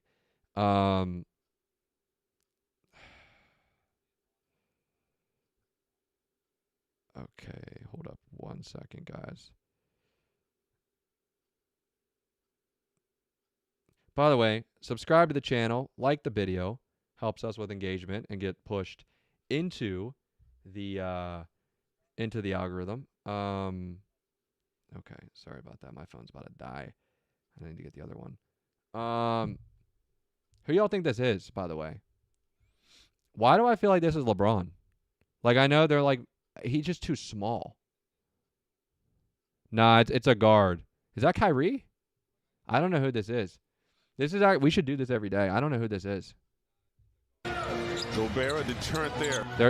Maybe the audio. Ball fake. Cavs are shooting 46%. I don't know who this is. I want to say Alec Burks. That's a blast from the past. Who is this? What's the answer? Who? Was I right? Let's fucking go. Let's fucking go, man. WNBA analysis. That's pretty good. It's pretty good. Yeah. I Alec Burks, man. I remember him playing for the Knicks. That's hilarious that I got that. Man, y'all can never question my NBA shit again, man. All right, let's get into the Trump stuff. Let's get into some higher IQ conversations. Oh, here we go with this bullshit. I don't even want to watch that interview. What the fuck? Yeah, this is gonna be interesting, bro. As Portnoy, this is gonna be epic. Now Braun's one of those guys that can just like wash under the bridge and be like, whatever, they're trying to win a championship. But yeah, Jaylen Brown, bro, gonna be on his best behavior. That's for damn sure. Jaylen Brown gonna be on his best behavior. W. LeVar Ball. Get your game in gear, baby. One of my favorite people on the internet. Minnesota, it's got to go down. LeBron just went to Philly. The only way you're going to beat that big-ass team is you got to go fast. So Minnesota. Bro, he is kind of like losing it, though. Not even going to lie. He is, you know, after obviously what happened with his wife's very sad. Hopefully that situation is solved in a way. But he's just like at the fucking mansion screaming. Nobody's there. Literally nobody's there. And then like who is filming this video? Like who is like, oh yeah, hey yo, film this video of me real quick. Go get them ball boys and get the championship because it's going down. There's no way you can get it without the speed of the Ball brothers. No. I can't tell y'all no more. This is the last time the big baller gonna tell you Minnesota Timberwolves. This is hilarious. I ain't gonna lie. Do the right thing and go get the rest of them ball I ain't even gonna boys lie. That's and let's hilarious. Get this championship. That's very funny. Lonzo, Jello. Lonzo, Jello. I love the balls, man. All right, let's get into this Trump stuff because people are clearly fucking nervous about this. All right, let's get into the Trump stuff. Let's see. Here we go. Gunshots, many people yell. And this is my favorite version of Trump. As much as I'm pissed off at him, Trump being like a comedian is fucking hilarious. Like this dude is nuts. Nuts. Bro, that was a good one-liner.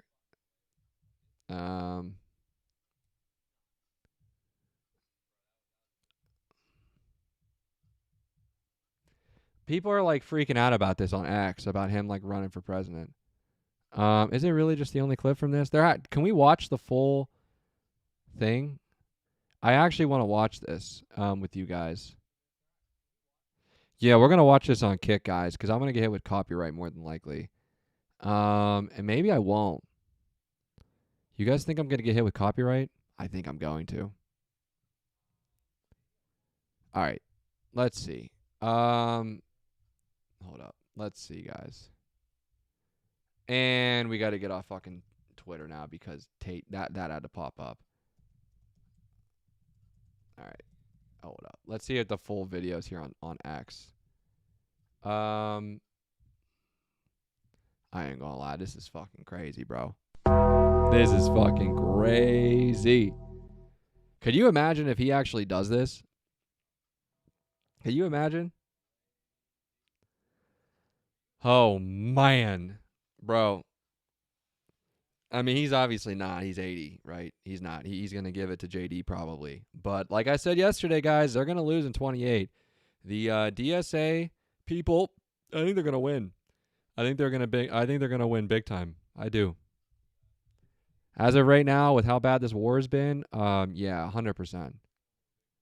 Of course, the Associated Press being fucking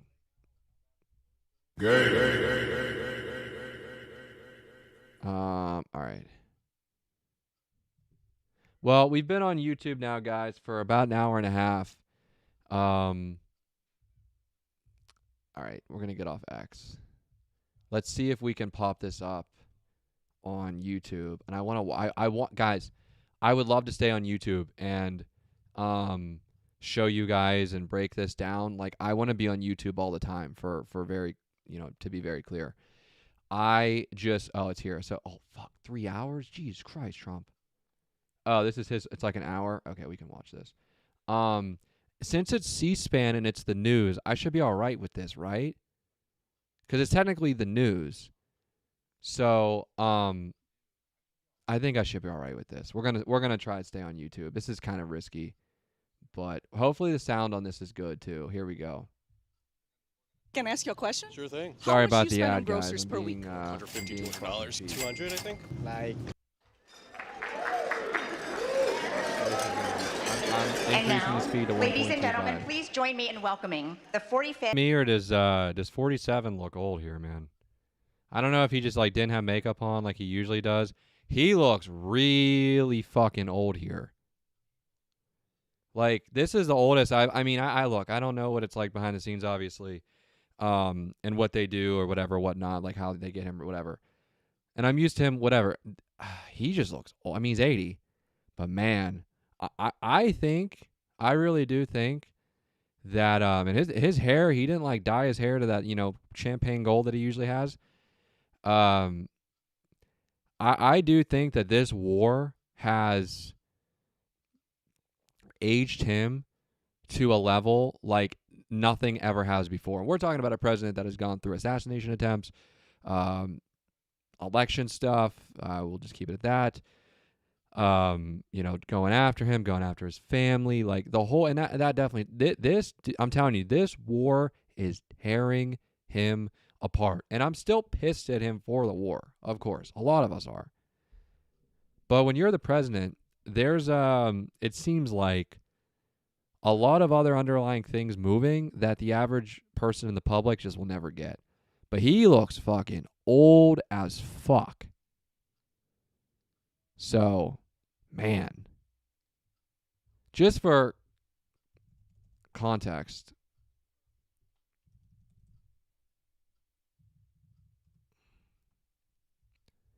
this is what he looked like on Inauguration Day. I'm sorry, not Inauguration Day, but this was not that long ago. Now, obviously, he has makeup on here and his hair is in gold, whatever. He was probably still looking old. But this is a lot different than this. Like, a lot different. Maybe they just said, oh, fuck it, you'll just go more natural for this, whatever. I just noticed that looking up at that very closely. Bro, I'm not going to lie. This shit's crazy. They got this all over DC. His presidential picture as the villain. Bro, this shit's crazy. I ain't even gonna lie, bro. This shit's fucking crazy.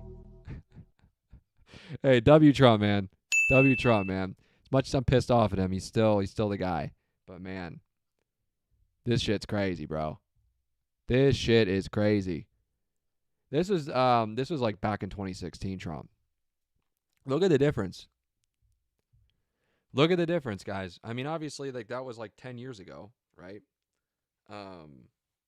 Sorry, I'm getting a better earpiece here. I'll be here probably next week, so I don't have to keep doing this shit. So you guys won't even see it. So I can listen to the audio and stuff like that, and it doesn't look like shit in the clips. But yeah, man, he looks. I mean, this is like obviously 10 years ago. Way different. Holy shit. All right, Ant, we get it. Back to the fucking thing. Sorry, guys. I couldn't believe it. He looks really old. This is, of course, CNN being, Trump bombed at the White House Correspondents' Dinner. That's not a compliment, by the way. Fuck out of here. He does it better than me. Very few, by the way. We are covering politics. It's the middle of the night here. We are covering politics. We're covering sports. We're covering news. We're covering pop culture. Very diversified here, as you know. I can talk about a lot of topics, and glad you're here with me doing this together. Back to the program.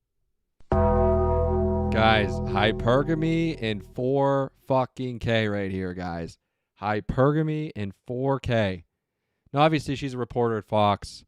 Marries a congressperson or congressman, whatever. That's that world, of course. But, yeah, man, that's not shocking. So I wonder. And that's the one thing about Trump, guys, is that obviously he's a real estate guy. Everybody knows that. He's been like that forever.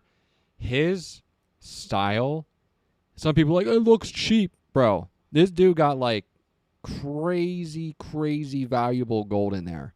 It's not gold. They just paint gold. See it, bro. Just stop at the Trump derangement syndrome. Stop. This place is immaculate. Holy shit, man. Man, this dude's the best salesman of all time. He just fucking he doesn't give a fuck. Doesn't care. The only way that showed up.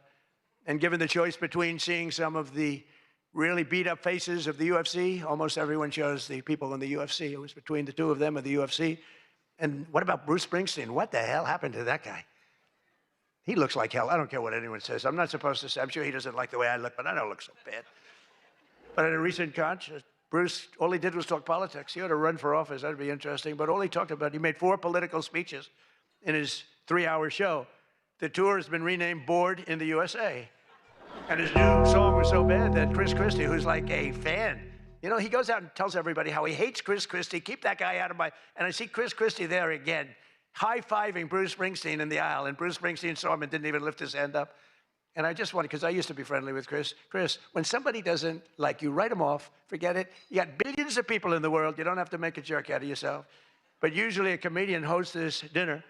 And I think we sort of changed it. Tonight we're going to have somebody who I think is really spectacular. But I've watched comedians get up for the dinner, because I have been here actually quite a few times. People don't realize. And there's one time in particular when Barack Hussein Obama hosted it. Do you know who that is? And he hit me hard. But actually, he hit me with respect. I was sitting with Melania at a table, and you had Brooklyn Decker, supermodel, at a table right next to her. And I really always will like her. She's married to a great tennis player, Andy. And she was at the table, not at my table. And I have watched this clip thousands of times. They keep playing it because they think that was evening I decided to run for president. It was not. In fact, I loved the evening. I looked at my wife. I said, can you believe it? All these people, that's all they're doing is talking about me. I love this dinner. It's true. And Obama was nice. You know, it's amazing how things work out. He actually showed a picture of the White House with a big Trump on top. Like I put a sign. And you know, I'm sort of doing that when you think about it, right? I mean, he wasn't really wrong. But no, he was respectful.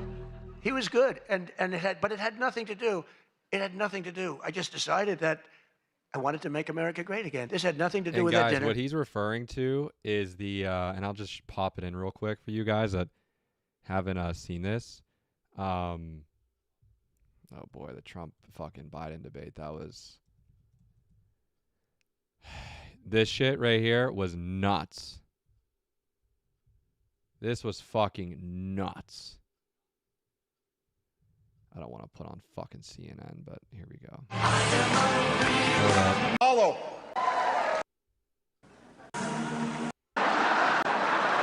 Yes. Real. Great self-keeping. Michelle Biden is here. Yes, Michelle.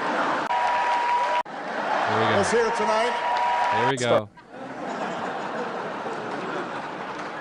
Yes, Michelle, this is how it starts. Donald Trump is here tonight. This is the infamous moment. Now, I know that he's taken some flack lately, but no one is happier, no one is prouder to put this birth certificate matter to rest than the Donald. And that's because he can finally get back to focusing on the issues that matter.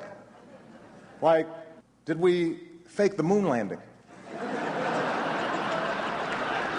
What really happened in Roswell?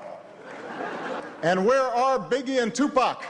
Say what you will about Mr. Trump. He certainly would bring some change to the White House. This is what Trump's talking about. All kidding aside, obviously we all know about your credentials and breadth of experience. Bro, I don't care what he says in this. I don't give a fuck what he says. He was fucking fuming. This dude was getting humiliated in front of everybody. Now, of course, the way he's playing it off is, oh, I didn't care. It wasn't the night I was going to run, whatever. This dude was fuming. For example, no, seriously, just recently in an episode of Celebrity Apprentice, at the steakhouse, the men's cooking team did not impress the judges from Omaha Steaks. And there was a lot of blame to go around, but you, Mr. Trump, recognized that the real problem was a lack of leadership. And so ultimately you didn't blame Little John or Meatloaf. You fired Gary Busey. And these are the kind of decisions that would keep me up at night. Not gonna lie, that shit's funny. I've gotten so many calls, and for years they've been saying, was that the moment you decided to run? Really, no. I left that night, and the press was there. A lot of the same people that I see, they said, did you have a good time? Unbelievable. And some thought I didn't have, but I did have. And I always remember, though, Brooklyn. She was so angry. She was much angrier than me. She was angry. She thought they were mocking me, and they really weren't. It was just one of those things, and I had a great time. But I left, and I thought I was there 3 or 4 times before that, but I sort of thought, wow, that dinner is really something special. And then I ran. I got elected. I thought the press treated me very, very unfairly. And I don't know. I think I made the right decision because you hate to go where maybe you're not wanted, but they did want me. They wanted me for ratings, and they wanted me for other reasons, but not for love. And I said, I'm not going to go. First time that ever happened, I think. Was that the first time? Just about. Presidents always came. And I didn't go for 4 years because I got treated terribly by the press. In my opinion, unfairly. I know unfairly because I know the facts, but I got treated unfairly. I didn't go. And this year I was called by your president and your chairman and all of the people, and they said, we'd like to do it. And I said, you know what? With time goes by, time passes, and you sort of look at life a little bit differently. I said, let's do it. And I didn't know it was going to turn out the way it did. It turned out to be the biggest event in the history of your day. That was by far the biggest, right? For all the wrong reasons. But as I said before, a lot was learned from that evening. So much having to do with so many different things, including security. But it's an honor to do it. This is my first. I mean, I've been to it numerous times, but as president, I haven't been here. And I'm glad. And they said, would you do it next year? I said, I will be back next year. Now, if you get really, really nasty, maybe not. I don't know. But we're going to be back next year. And Jackie will treat me very bad. But this year, the association decided not to have a comedian, so they considered using Jimmy Kimmel, Jimmy Fallon. These guys, they're terrible. They're terrible. Stephen Colbert. These are people without talent. They have talent. You know who has talent? Their agents, getting them the money they get. They have no talent. But they are not comedians. They're not funny people. They're angry people. They're sick people. But the association really put on a big show, and they have somebody very special. I look forward to seeing him. And so they thought about going with a professional clown for entertainment, but Adam Shifty Schiff was not available. He's known. I called him. I hate some people. I shouldn't say this. I'm not supposed to hate. I'm supposed to love everybody. But he's a terrible person. He's a liar. And I called him Watermelon Head because he has the largest head I've ever seen with the smallest neck, pencil neck. How does that big, fat, ugly head stand on a little pencil neck?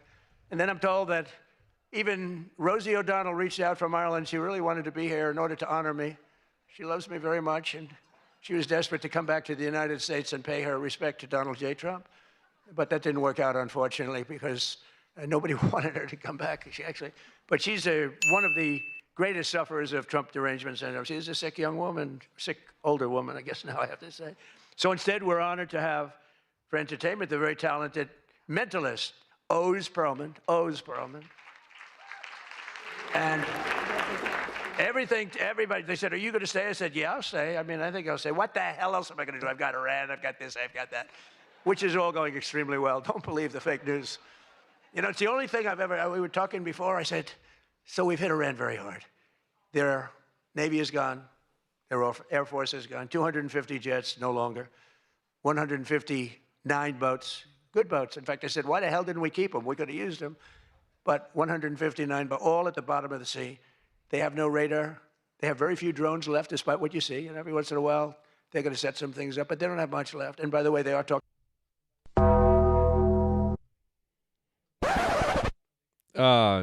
This has been like the Trump standard line for 3 months. And the reason that he's using this line, guys, is this war has been devastating for him.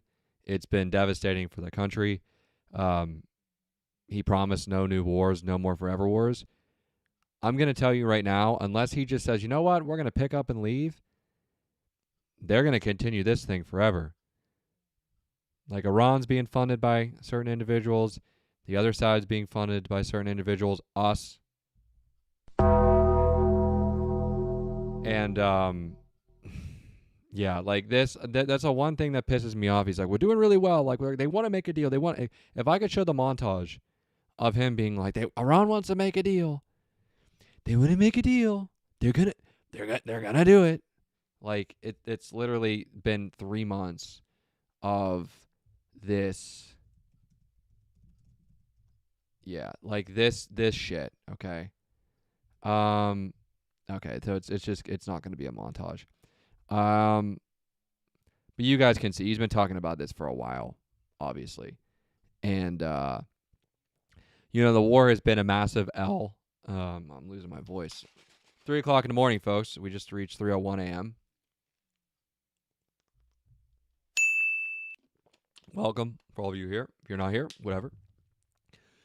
But this war has been a monumental failure for a lot of reasons. I talked about this the other day at length. But, yeah, he keeps doing this. They're doing really well. Don't believe the fake news. It's like, dude. Like, no, like, just leave. Like, you're trying to establish Western values in a country that doesn't want to have Western values. They never did. They never wanted to. Their religion is completely against it. We should respect that. Allow them to do what they're going to do. Well, and they're going to get a nuclear weapon and they could have... Well, the JCPOA that Obama negotiated, which, by the way, was a good deal, it confirmed that Iran would not be working toward a nuclear weapon. Then Trump comes in and is like, I don't like that Obama did it. I'm going to get rid of it. So he gets rid of it. They get themselves involved in this quagmire. Then about a month-ish ago, they say, we have a deal. Maybe it's a ceasefire, a memorandum of understanding, all this stuff. It is virtually the same deal that the United States had already been in with Iran, that President Obama had negotiated already, just with Trump's name on it. And they were like, well, fuck you guys. We're not doing this. We've been meddling in their politics for 60, 70 years.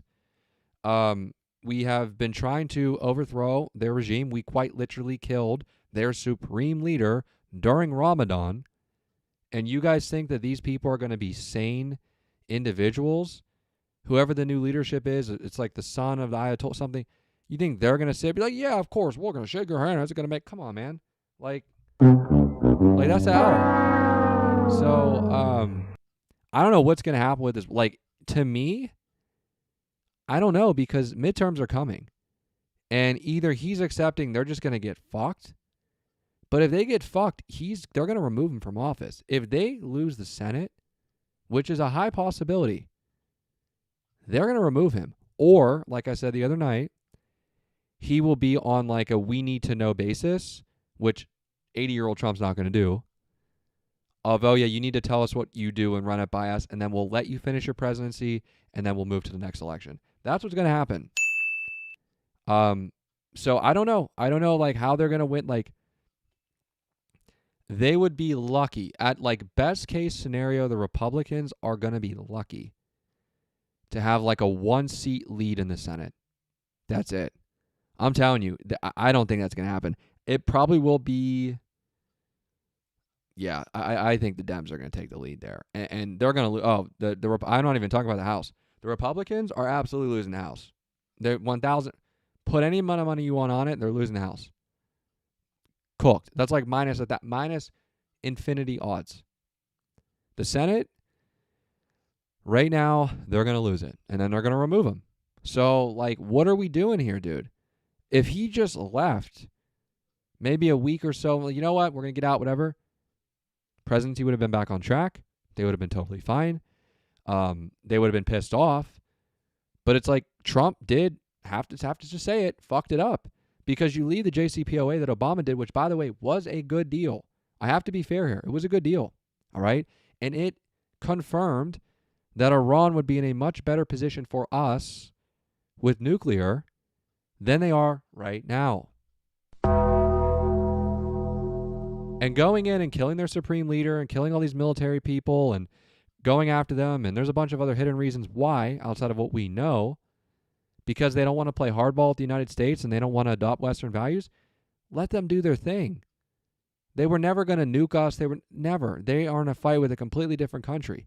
Now, the problem is the Iranians conflate us with the other country because we give the other country aid.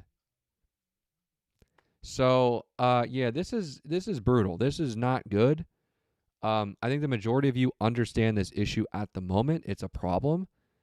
And I don't know what's going to happen here. This is like the one thing that pisses me off every time he speaks about it. But, yeah, man, it's not good. Not good at all. It's time yet, but I'm willing to listen. but they cannot have a nuclear weapon.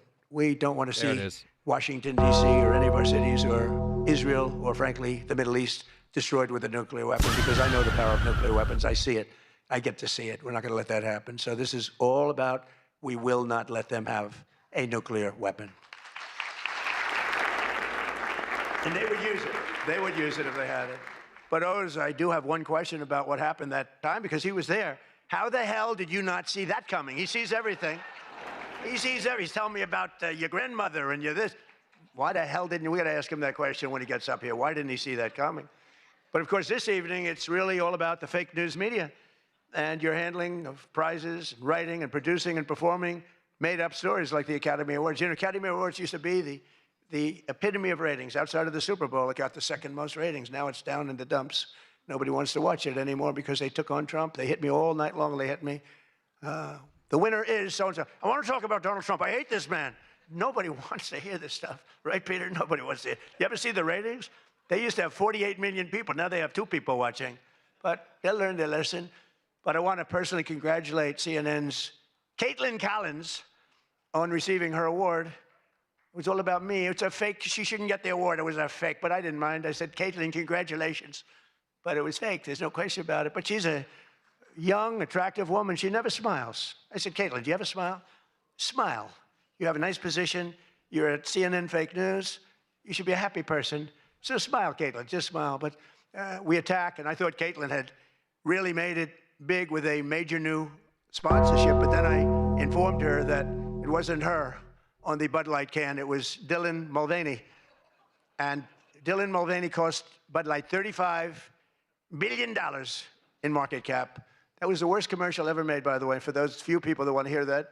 Most people don't care, but I would. I wouldn't want to hire Dylan anytime soon. Think of it. They hired Dylan Mulvaney, and their market cap has gone down by $35 billion. Who wrote that commercial? And then you have writer Josh Dorsey. He also received. He's been killing me for years. No, he's been, and yet tonight he shakes my hand. He hugs me, everything nice. He kills me. Josh is amazing. He writes more stories than any human being.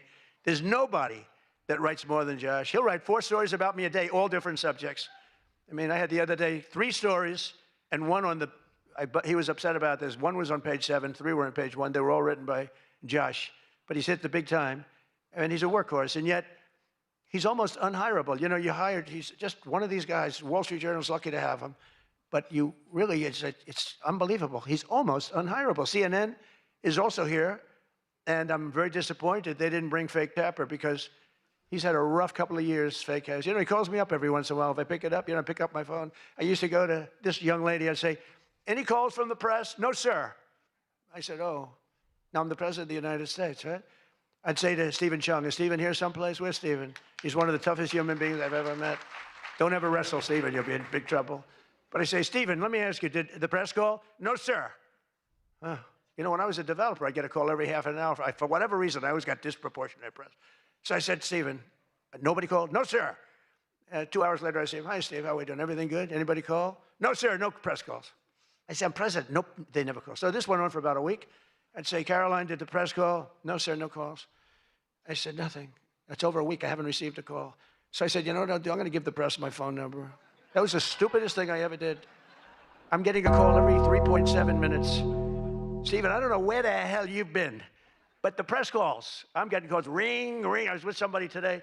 They said, I've never heard a phone ring as much as fresh. Now, I look at the thing and usually just delete, delete, delete. Every once in a while, it'll be one of the people in this room that I like, and I'll pick it up. Like this one right here calls me on occasion, right?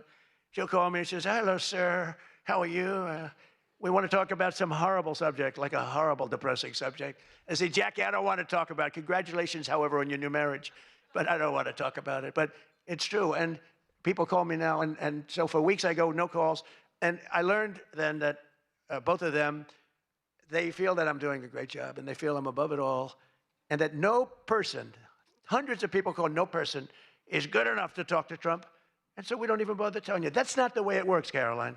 You have to let me know. Because sometimes I do like to speak to the press. But now I have the best system I've ever had. It rings, and just so you understand, you're much better at putting your name. Because if there's no name, I just can't do that. You know, I pick up every once in a while. Hello, I'm from Reno, Nevada. We're a startup paper. We're calling us. the Reno Express. I said, do you believe I'm the president of the United States? Mr. President, could I have your views on Iran? And I just hang up. No, I get the craziest calls. I mean, some of them, my wife said, I can't believe you do this. This is a hell of a way to live. But sometimes they get calls from very important. Sometimes I can straighten out stories that are going to be fake, and I can make them from a fake story to a good story. I always find that when you don't speak to the press, you always get a bad story. When you do speak to the press, you have a shot at getting a good story. Oh, look. No, look, if I were a reporter, and let's say I'm a big reporter, I work for the failing New York Times, or I work for, well, I don't know, do they ever come to these dinners? Didn't they cancel out a long time ago? Big mistake. They should be here. But I get a call. I've always found that, you know, speaking to them, you just do better. You do better. When you can, when you have the time, you speak to the reporter. You treat the reporter with respect. Sometimes, now, there are reporters where it doesn't matter. You can be so nice to them, it doesn't matter. You get treated unfairly. But you have a lot of great reporters where when you speak to them, you can get your point across, and that's a good thing. But some people say that Jake Tapper is a great investigative reporter in D.C., and that's why after moderating our debate, it only took him 1 year to break the story that Joe Biden might possibly have suffered from cognitive decline. It took him 1 year. He wrote a book about how great he was mentally, not too good. And I don't like Biden because Biden was very unfair to a lot of people. But Jill Biden insists that Joe would have beaten me in 2024, even though he was way down. She said he was way behind in the polls because he was seriously ahead. She felt he was going to win because he was seriously ahead on deceased voters. He was leading in the deceased crowd, and there were a lot of them. You're finding out there's a lot of them. Look at the numbers that just came out yesterday. And it's traditional that at least one or two potential presidential hopefuls attend the Correspondents' Dinner, but many of them seem to have really chickened out. I was disappointed that Gavin Newsom didn't show up. He didn't show up. He should be here. But I heard that he recently said that we will lose our country if we don't fight fire with fire. And to be fair, there's only one thing we know about Gavin, and that's that he definitely doesn't want to fight fire with water. He's got a lot of water, never uses it. What a disaster. That should have never happened. But Gavin Newsom recently did a career-threatening, one of the worst interviews I've ever seen, where he said that he can't read a speech. He's incapable of reading a speech. He's a low IQ person. He's smarter, however, than all of the people in the room, and then he gets sued for being a racist. But he basically said he has various mental incapacities. He has difficulty in various other ailments mentally. And I'm looking at it saying, this is the worst interview. I'm watching this interview. I said, this is the worst interview I've ever seen given by a professional politician. No, the worst, guys, the worst interview. I'm going to show you guys this. Oh, man. This is the worst interview I have ever seen ever. This was cooked. This shit right here. What if I told you that the moment your book is published, there could be a giant billboard featuring you and your book in Times Square? And in addition, a video trailer that tells your book's story, a paid advertising. Madam Vice President, they're rapping me very hard here. I hope you got to say what you wanted to say about Donald Trump. There are a lot of things There's more to say. I have much more to say, there are a lot of things that people want to learn about you and your policies, and that's why I invite everyone to go to KamalaHarris.com, and you will see that I have 80 pages of policies that are quite comprehensive and should be accessible to anyone who would like to read them. And it includes what I intend to do about affordable housing, what I intend to do about small businesses, what I do and that's why intend we to do to invited you strengthen here our economy, to see where you were in 2019 and where you are now. America's military and ensure we have the most lethal and best fighting force in the world. Madam Vice President, and they're giving me a hard rap Well, here. I thank you for the time. I thank. Bro, Brett Baer he's conservative, but he will give you fair shots and he'll push, like he's not like Jesse Waters or Greg Gutfeld, who I think are very talented. He is more down the middle, right? He is asking her, hey, this is why we brought you here, lady. We brought you here to talk about these subjects. You're running for president. And this is actually not even the awkward moment when she was like, she's like, whoa, whoa, whoa. She was like, word salad. Oh, my, dude. Oh, man. That's the only person, bro. Oh, man. When was this? This is a year ago. I don't want to see when it gets shut down. Of course, Fox had the highlight clip.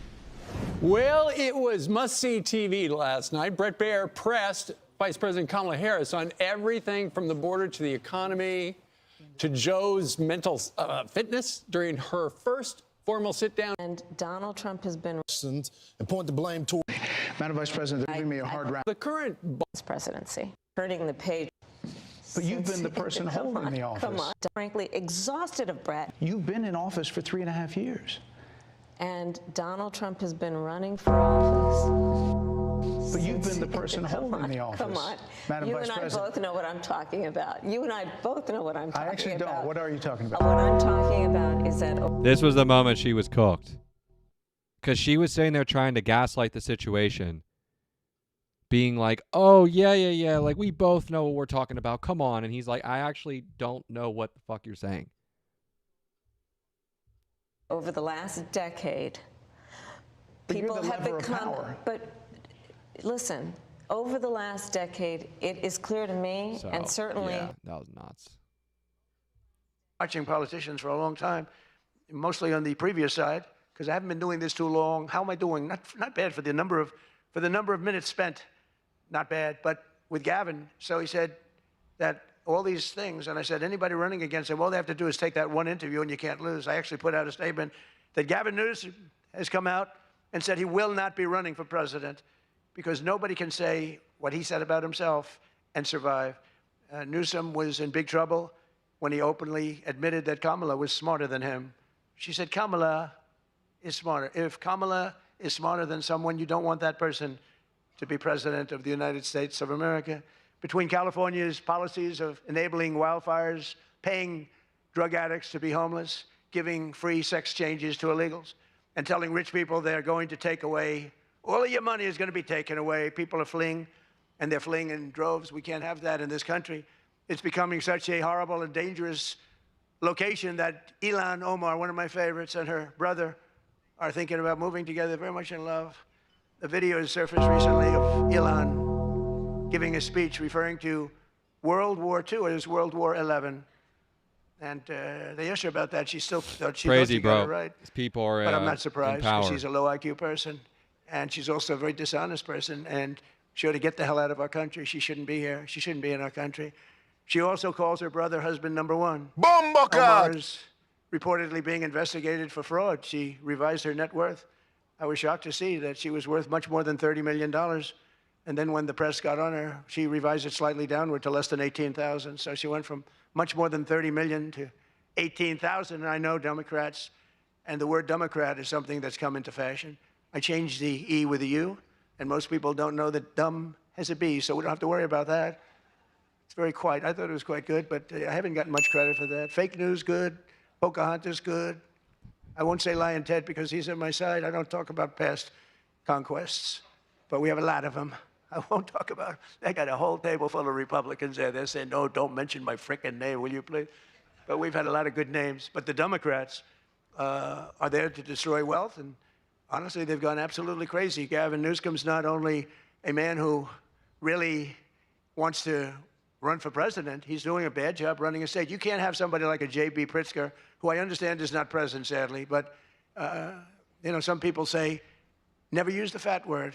And I don't. I would never call anybody fat. I have my own problems, you know? It's not like a Cut it out! Sir, in the back, don't call him a fat pig, okay?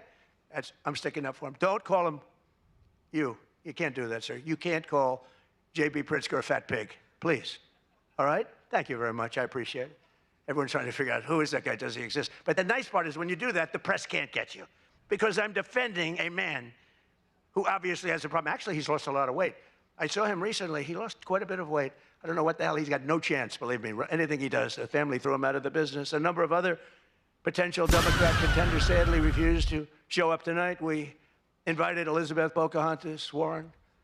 She's referred to Pocahontas. Fatality. In fact, I had to apologize. People came up and they said, we want you to apologize to Elizabeth Warren for calling her Pocahontas. And I ended up apologizing to the real Pocahontas. But Elizabeth Warren was supposedly of Indian heritage. And then she took the test and she only had 1,024th Native American. And I said, you know what? I think I'm more of an Indian than she is.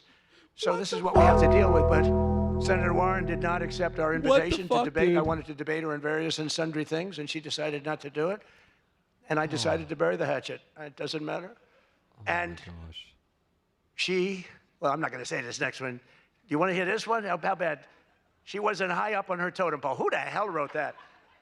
No, she's bad news. I wanted to make sure that Jack Smith, deranged Jack Smith, remember he went after me for about 2 years? How did he do? Not too good. I'm in the White House, and he's not doing as well.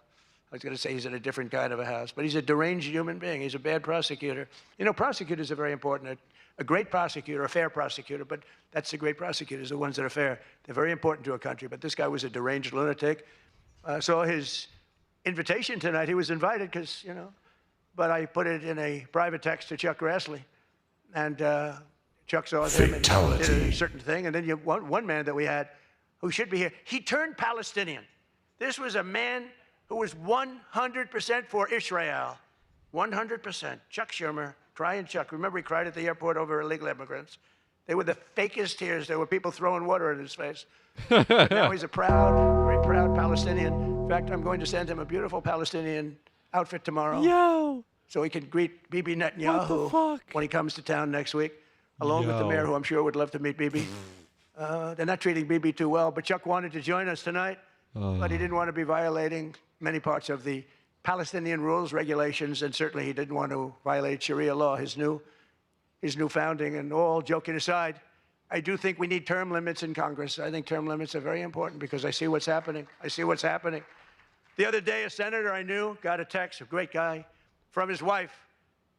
And she said, when you get home, I want to have you immediately come up the stairs and make love to me. What the fuck? And fuck? he said, I can't do both. You know what? You know, in other words, can't go up the stairs and make love. Does anybody get that? Well, I thought that was actually pretty good. That was actually the only thing I thought was good in this whole freaking stupid speech that they wrote. That was the only good one, and that went down with not exactly great laughter. I think, you know, in other words, you can't go up the stairs and make love, too, you know. So we're looking for term limits. Does anybody understand this stuff? But I really do wonder whether the Democrats are trying to lose the midterms. In Maine, they nominated a guy with a Nazi tattoo. But don't worry, Democrats. Word is that Plattner's replacement, he throws bottles at women. This guy throws bottles. This guy's another lunatic, by the way. Although I think Plattner might have done surprisingly well because we're in the age of Trump. Just call it what you want. People can do well today. Plattner, I don't know. But, you know, people don't have the guts to stick it out, but it looked like he was guilty of a lot of stuff. He certainly didn't defend himself very well. In Texas, the Democrats are running a candidate named James Telefrico, who hates guns, hates oil, hates sex, hates women, and who said he is, quote, a Christian who hates Christianity. Other than that, I think his platform is quite good. And that means that he's not going to do very well against Ken Paxton, who hopefully in Texas is going to win. But Telefrico, he's Alfred. You know what he looks like to me? Alfred E. Newman. You remember Alfred E. Newman, Mad Magazine? I said, that guy is Alfred E. Newman. Can't imagine he'd win. Well, I have all of the press here in one place. I have to say that we're having an amazing load of accomplishments that the media never talks about. For example, under my administration, a once feared and powerful regime that relentlessly attacked America has finally been toppled. Their former leaders have been removed, and they're now being run by a gay dictator facing internal divisions. But I, for one, wish Barry Weiss all the best at CBS News. She's a wonderful woman. Most of the press lives here in Washington, D.C., and you should be thankful for me for what my administration and I have done to make our nation's capital, which was one of the most dangerous and unsafe cities anywhere in the world, one of the safest cities in the United States. You know he's passionate about something when that hand comes out, guys, when he does like the hands. Yeah, you know that's when he's crime is down 88%. And our capital is shining. By the way, we're going to wrap this up in about 10 minutes here, and then we're going to end the stream. Again, with 62 monuments, statues, water fountains looking more Late beautiful. night here, 3:30 in the morning, The guys. graffiti's all gone. The tents are all moved out of the parks. The fences are all done.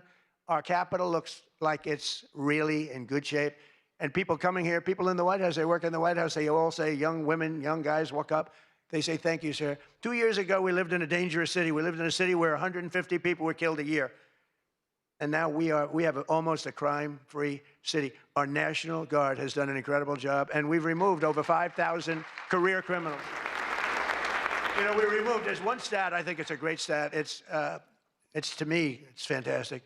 2% of the people create 91% of the crime. That's something you can fix, and we fix it. We moved out over 5,000 career criminals out of Washington, D.C., and we have the greatest capital in the world. Again, it's beautiful, it's thriving, the restaurants are thriving. You couldn't get into a restaurant because they didn't have, all the restaurants were closing. And if you even got in, you felt unsafe. People were getting into Ubers and they were being attacked when they were in an Uber. It's not happening anymore. We have tough, smart people, and they have done a fantastic job. Washington, D.C. is safe again. You can't get into a restaurant. The restaurants are opening up. They're opening up all over the city. They can't get, it's the exact opposite. They can't get space. But mostly I've given up on you and the media so that now I just gave up on you and I'm #1 on TikTok. Did you see that I'm #1, Stephen? Is that true? I'm #1 on TikTok. So how could they be so bad? 525, think of this, 425 billion views. Can you believe that, Peter? I mean, let's go, Peter. I gave up on you people. I gave up on traditional press. And it obviously worked because we did win in a landslide. I mean, somebody's got to be saying something good about me. But TikTok, good old TikTok, and I was able to get it sold to a group of very wealthy people, mostly Americans. They were told President Xi, who's a man that I get along with very well, he was a hard no for the sale of TikTok. They all said he's a hard no. I said, well, let's call it, put your group together. They put it together, billions, hundreds of billions of dollars. I called up President Xi as their president. Look, these are American people. They're wonderful people. In fact, one of them happens to own CBS, actually. I mentioned his name. I said, these are wonderful people, and it'll be a good thing. Does it mean anything, President? It's nothing. It's nothing. They love your country. We'd love to see you approve the deal. And he goes, all right. That was it. It was done. And we sold TikTok. And he's a friend of mine. And he's not contributing to problems like other people contribute to problems. So we get along. But we made the deal. But #1 on TikTok is Trump, and that's probably why we won. But for all of the trouble that you give me a lot of trouble, a lot of heartache. I hope all of you know that I believe in the free press more than anyone in this room does. Maybe not quite. But that's why I'm proud to be the most open and transparent president in history. They call me that. You know who calls me that? Caroline. That's about it. Would anybody else call me that? I think Peter would call me that. Am I the most transparent? Biden never used to answer your questions. He'd ask Biden 20 questions. He'd never get an answer. Who's the most transparent president, Peter? Who? I look at him. It's the first time he's tongue-tied. I cannot believe it. Oh, he's not going to be happy tomorrow. But you people have no idea how lucky you are. When I'm gone, you're all going to be broke. Your business model is going to be finished. No, it's true. When I'm not around, you're going to be broke. There's not going to be anybody to report on. Nobody gives a damn about anybody else. He's right. The New York Times the other day had 5 stories about me. You know, before I got into politics, in my whole life, I had 7 front-page stories. This is years of success. I think 6 were good, 1 was bad. I had 5 stories, 7, 5 good. Yeah, I had a total of 7 stories on the front page of the New York Times. That's not bad. Now I average about 3 or 4 a day. Crazy. All different topics, all bad, everything bad. But here we are. I mean, here we are. In fact, when I'm finished, I'm going right back to the Oval Office. So I have to be doing okay. But we are all doing good together. That's why tonight, to show just how much I care about the press, and I want to save your ratings, I'm pleased to announce my intention to, and this is somewhat of a scoop, my intention to run for a 4th term as President of the United They're States. Gonna lose I will be doing that. I will be having an minds. official. In fact, I think I have. This is hilarious. And they, guys, I won 3. They hate that he even trolls about this topic. Hate. It's hilarious. 3 times. Now I'm going to do it again. Thank you. I'm going to do it. Even though he's pissed me off with his I'm very good at running for war. president. No, I won 3 times. Did very well the 2nd time, by the way. It's a rigged election, but we don't have to talk about it. You know, it's interesting when you come back and you do a good job like we did, and you don't care about it so much, but we do have to tighten up these elections because they really are in seriously bad shape. But on a serious note, I want to say once again, I just want to thank you all. It's been an interesting evening. I didn't really know what to expect, and it's far worse than I actually thought, but if you want to know the truth. But I didn't know exactly what to expect, and I've made a lot of friends tonight. I've made a lot of good friends tonight, probably made some enemies also, but it's been an experience that is something that we've all shared together because we're all in this room tonight because most of us went through a period of trauma from just a short while ago. And, you know, some people said they wanted to come, but they were afraid to come, and you people weren't afraid to come. There were a lot of people that said, Jackie, they don't really, you know, they didn't have the courage to come, and we don't want that to happen, and I'm sure it's not going to happen. We're going to do things. Again, I want to thank our law enforcement, keeps us safe, all law enforcement. We have the greatest people on earth. You know, we had, 2 years ago, we had the worst record of recruitment in, as an example, the military, Army, Navy, Air Force, Marines, the Coast Guard, Space Force. I love Space Force. Look at all that shooting we're able to do from space. That was my baby. But all of the branches of, you couldn't get people to join. This was 2 years ago. And last week, you probably saw, some of you wrote the story, We have the single best recruiting of people into our armed forces than we have ever had in the history of our country. They are brimming over with great people. And that's a big statement. And that also goes for the police departments where they were having a tremendous problem recruiting. You can't get into a police department now. If you're looking for a job, it's very tough. And that also includes our great fire departments because people forget about them. They're unbelievable, the job they do. So I just want to thank you. Look, we're on the cusp of something big, and I call it, and this I'm being very serious when I say this, that this is the golden age of America. We have $19.2 trillion being spent in our country. A record was China. I think it was 10 years ago, $3 trillion. Trillion is a lot. 4 years, they went less than $1 trillion under Biden. And we have $19.2 trillion. And this is a period of actually 13 months, not even current, because we're here a little bit longer than that. But that was as of reporting dates. $19.2 trillion is being spent. Factories are coming. Toyota just announced they're going to be building the biggest car plant in the world. They're leaving Mexico. They're coming here. Tariffs did that. Tariffs did that. And maybe November 5th did that too, the election. But our country is doing things that nobody's ever seen before. And it is true. We were, and you've heard me say this, we were a dead country 2 years ago. That is true. Other leaders would see me and they'd say it's a miracle. President Xi told me that a few weeks ago in China, and he's coming here on September, I think, 24th, coming in September, the end of September, going to be exciting. But he said the same thing. The King of Saudi Arabia said it. Everyone said almost the same words. We thought you were a dead country. We never thought you had a chance. You were never going to make it back. And in a period of 1 year, you made it the hottest country anywhere in the world. We all did that together. It's not me. We all did it together. And we do. We have the hottest country anywhere in the world, and we're going to keep it going. It's not true. It's not true. Just not true. So, yeah, it's just, I mean, well, inflation's down and the stock market's up. Okay, well, what about the rest of you? They got to work 4 jobs to be able to breathe. Please explain to me how that's a fulfilling life. 9 out of 10 of you can't even afford to get like a basic starter home to have a family with a girl and kids and the whole thing. And it's like, while most of you, I think, also are leaving the dating marketplace because you can't even afford the life that just should be so simple. So, yeah, as much as I like Trump and I think Trump's funny and things like that, and he's a far better option than what that fucking freak show, dumbass Harris. Stupid. I can still be critical, right? And I have been. I think I'm very fair to him. But, yeah, it's war, It's costing a lot of money. Oil's up. That, the goods and things like that getting here is not easy now, right? They got to go through different ways. Shit becomes more expensive. You have a distribution problem and, yeah, not good. Not good. So, much as I like Trump and I like how he trolls and he's funny, this is just flat out just not true. And I just want to say, this is a room, I have tremendous respect for the people in this room. Sometimes I don't feel you treat me fair, or maybe you do. I don't know. I don't feel that, but sometimes you treat me very fairly. And I have a lot of respect for your profession. Your profession's amazing.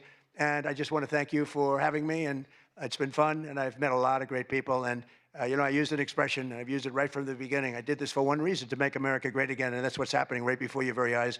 We have made America great again. It's going to get a lot greater. So thank you all very much. It's an honor to be with you. Thank you. Thank you very much.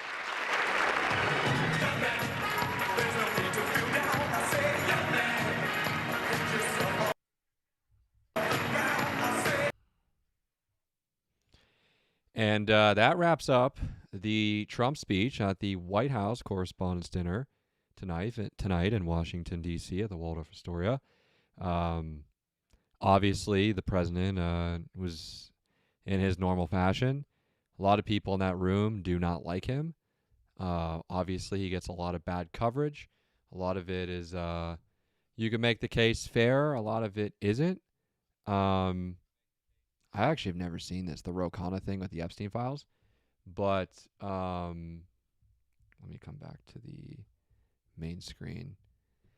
Yeah, guys, that is a stream. We have been on for almost 3 hours, 2 hours and 42 minutes. We stayed on YouTube the whole time. Hopefully they're nice to us. And, anytime that you play like news or speeches and things like that, you can get away with it.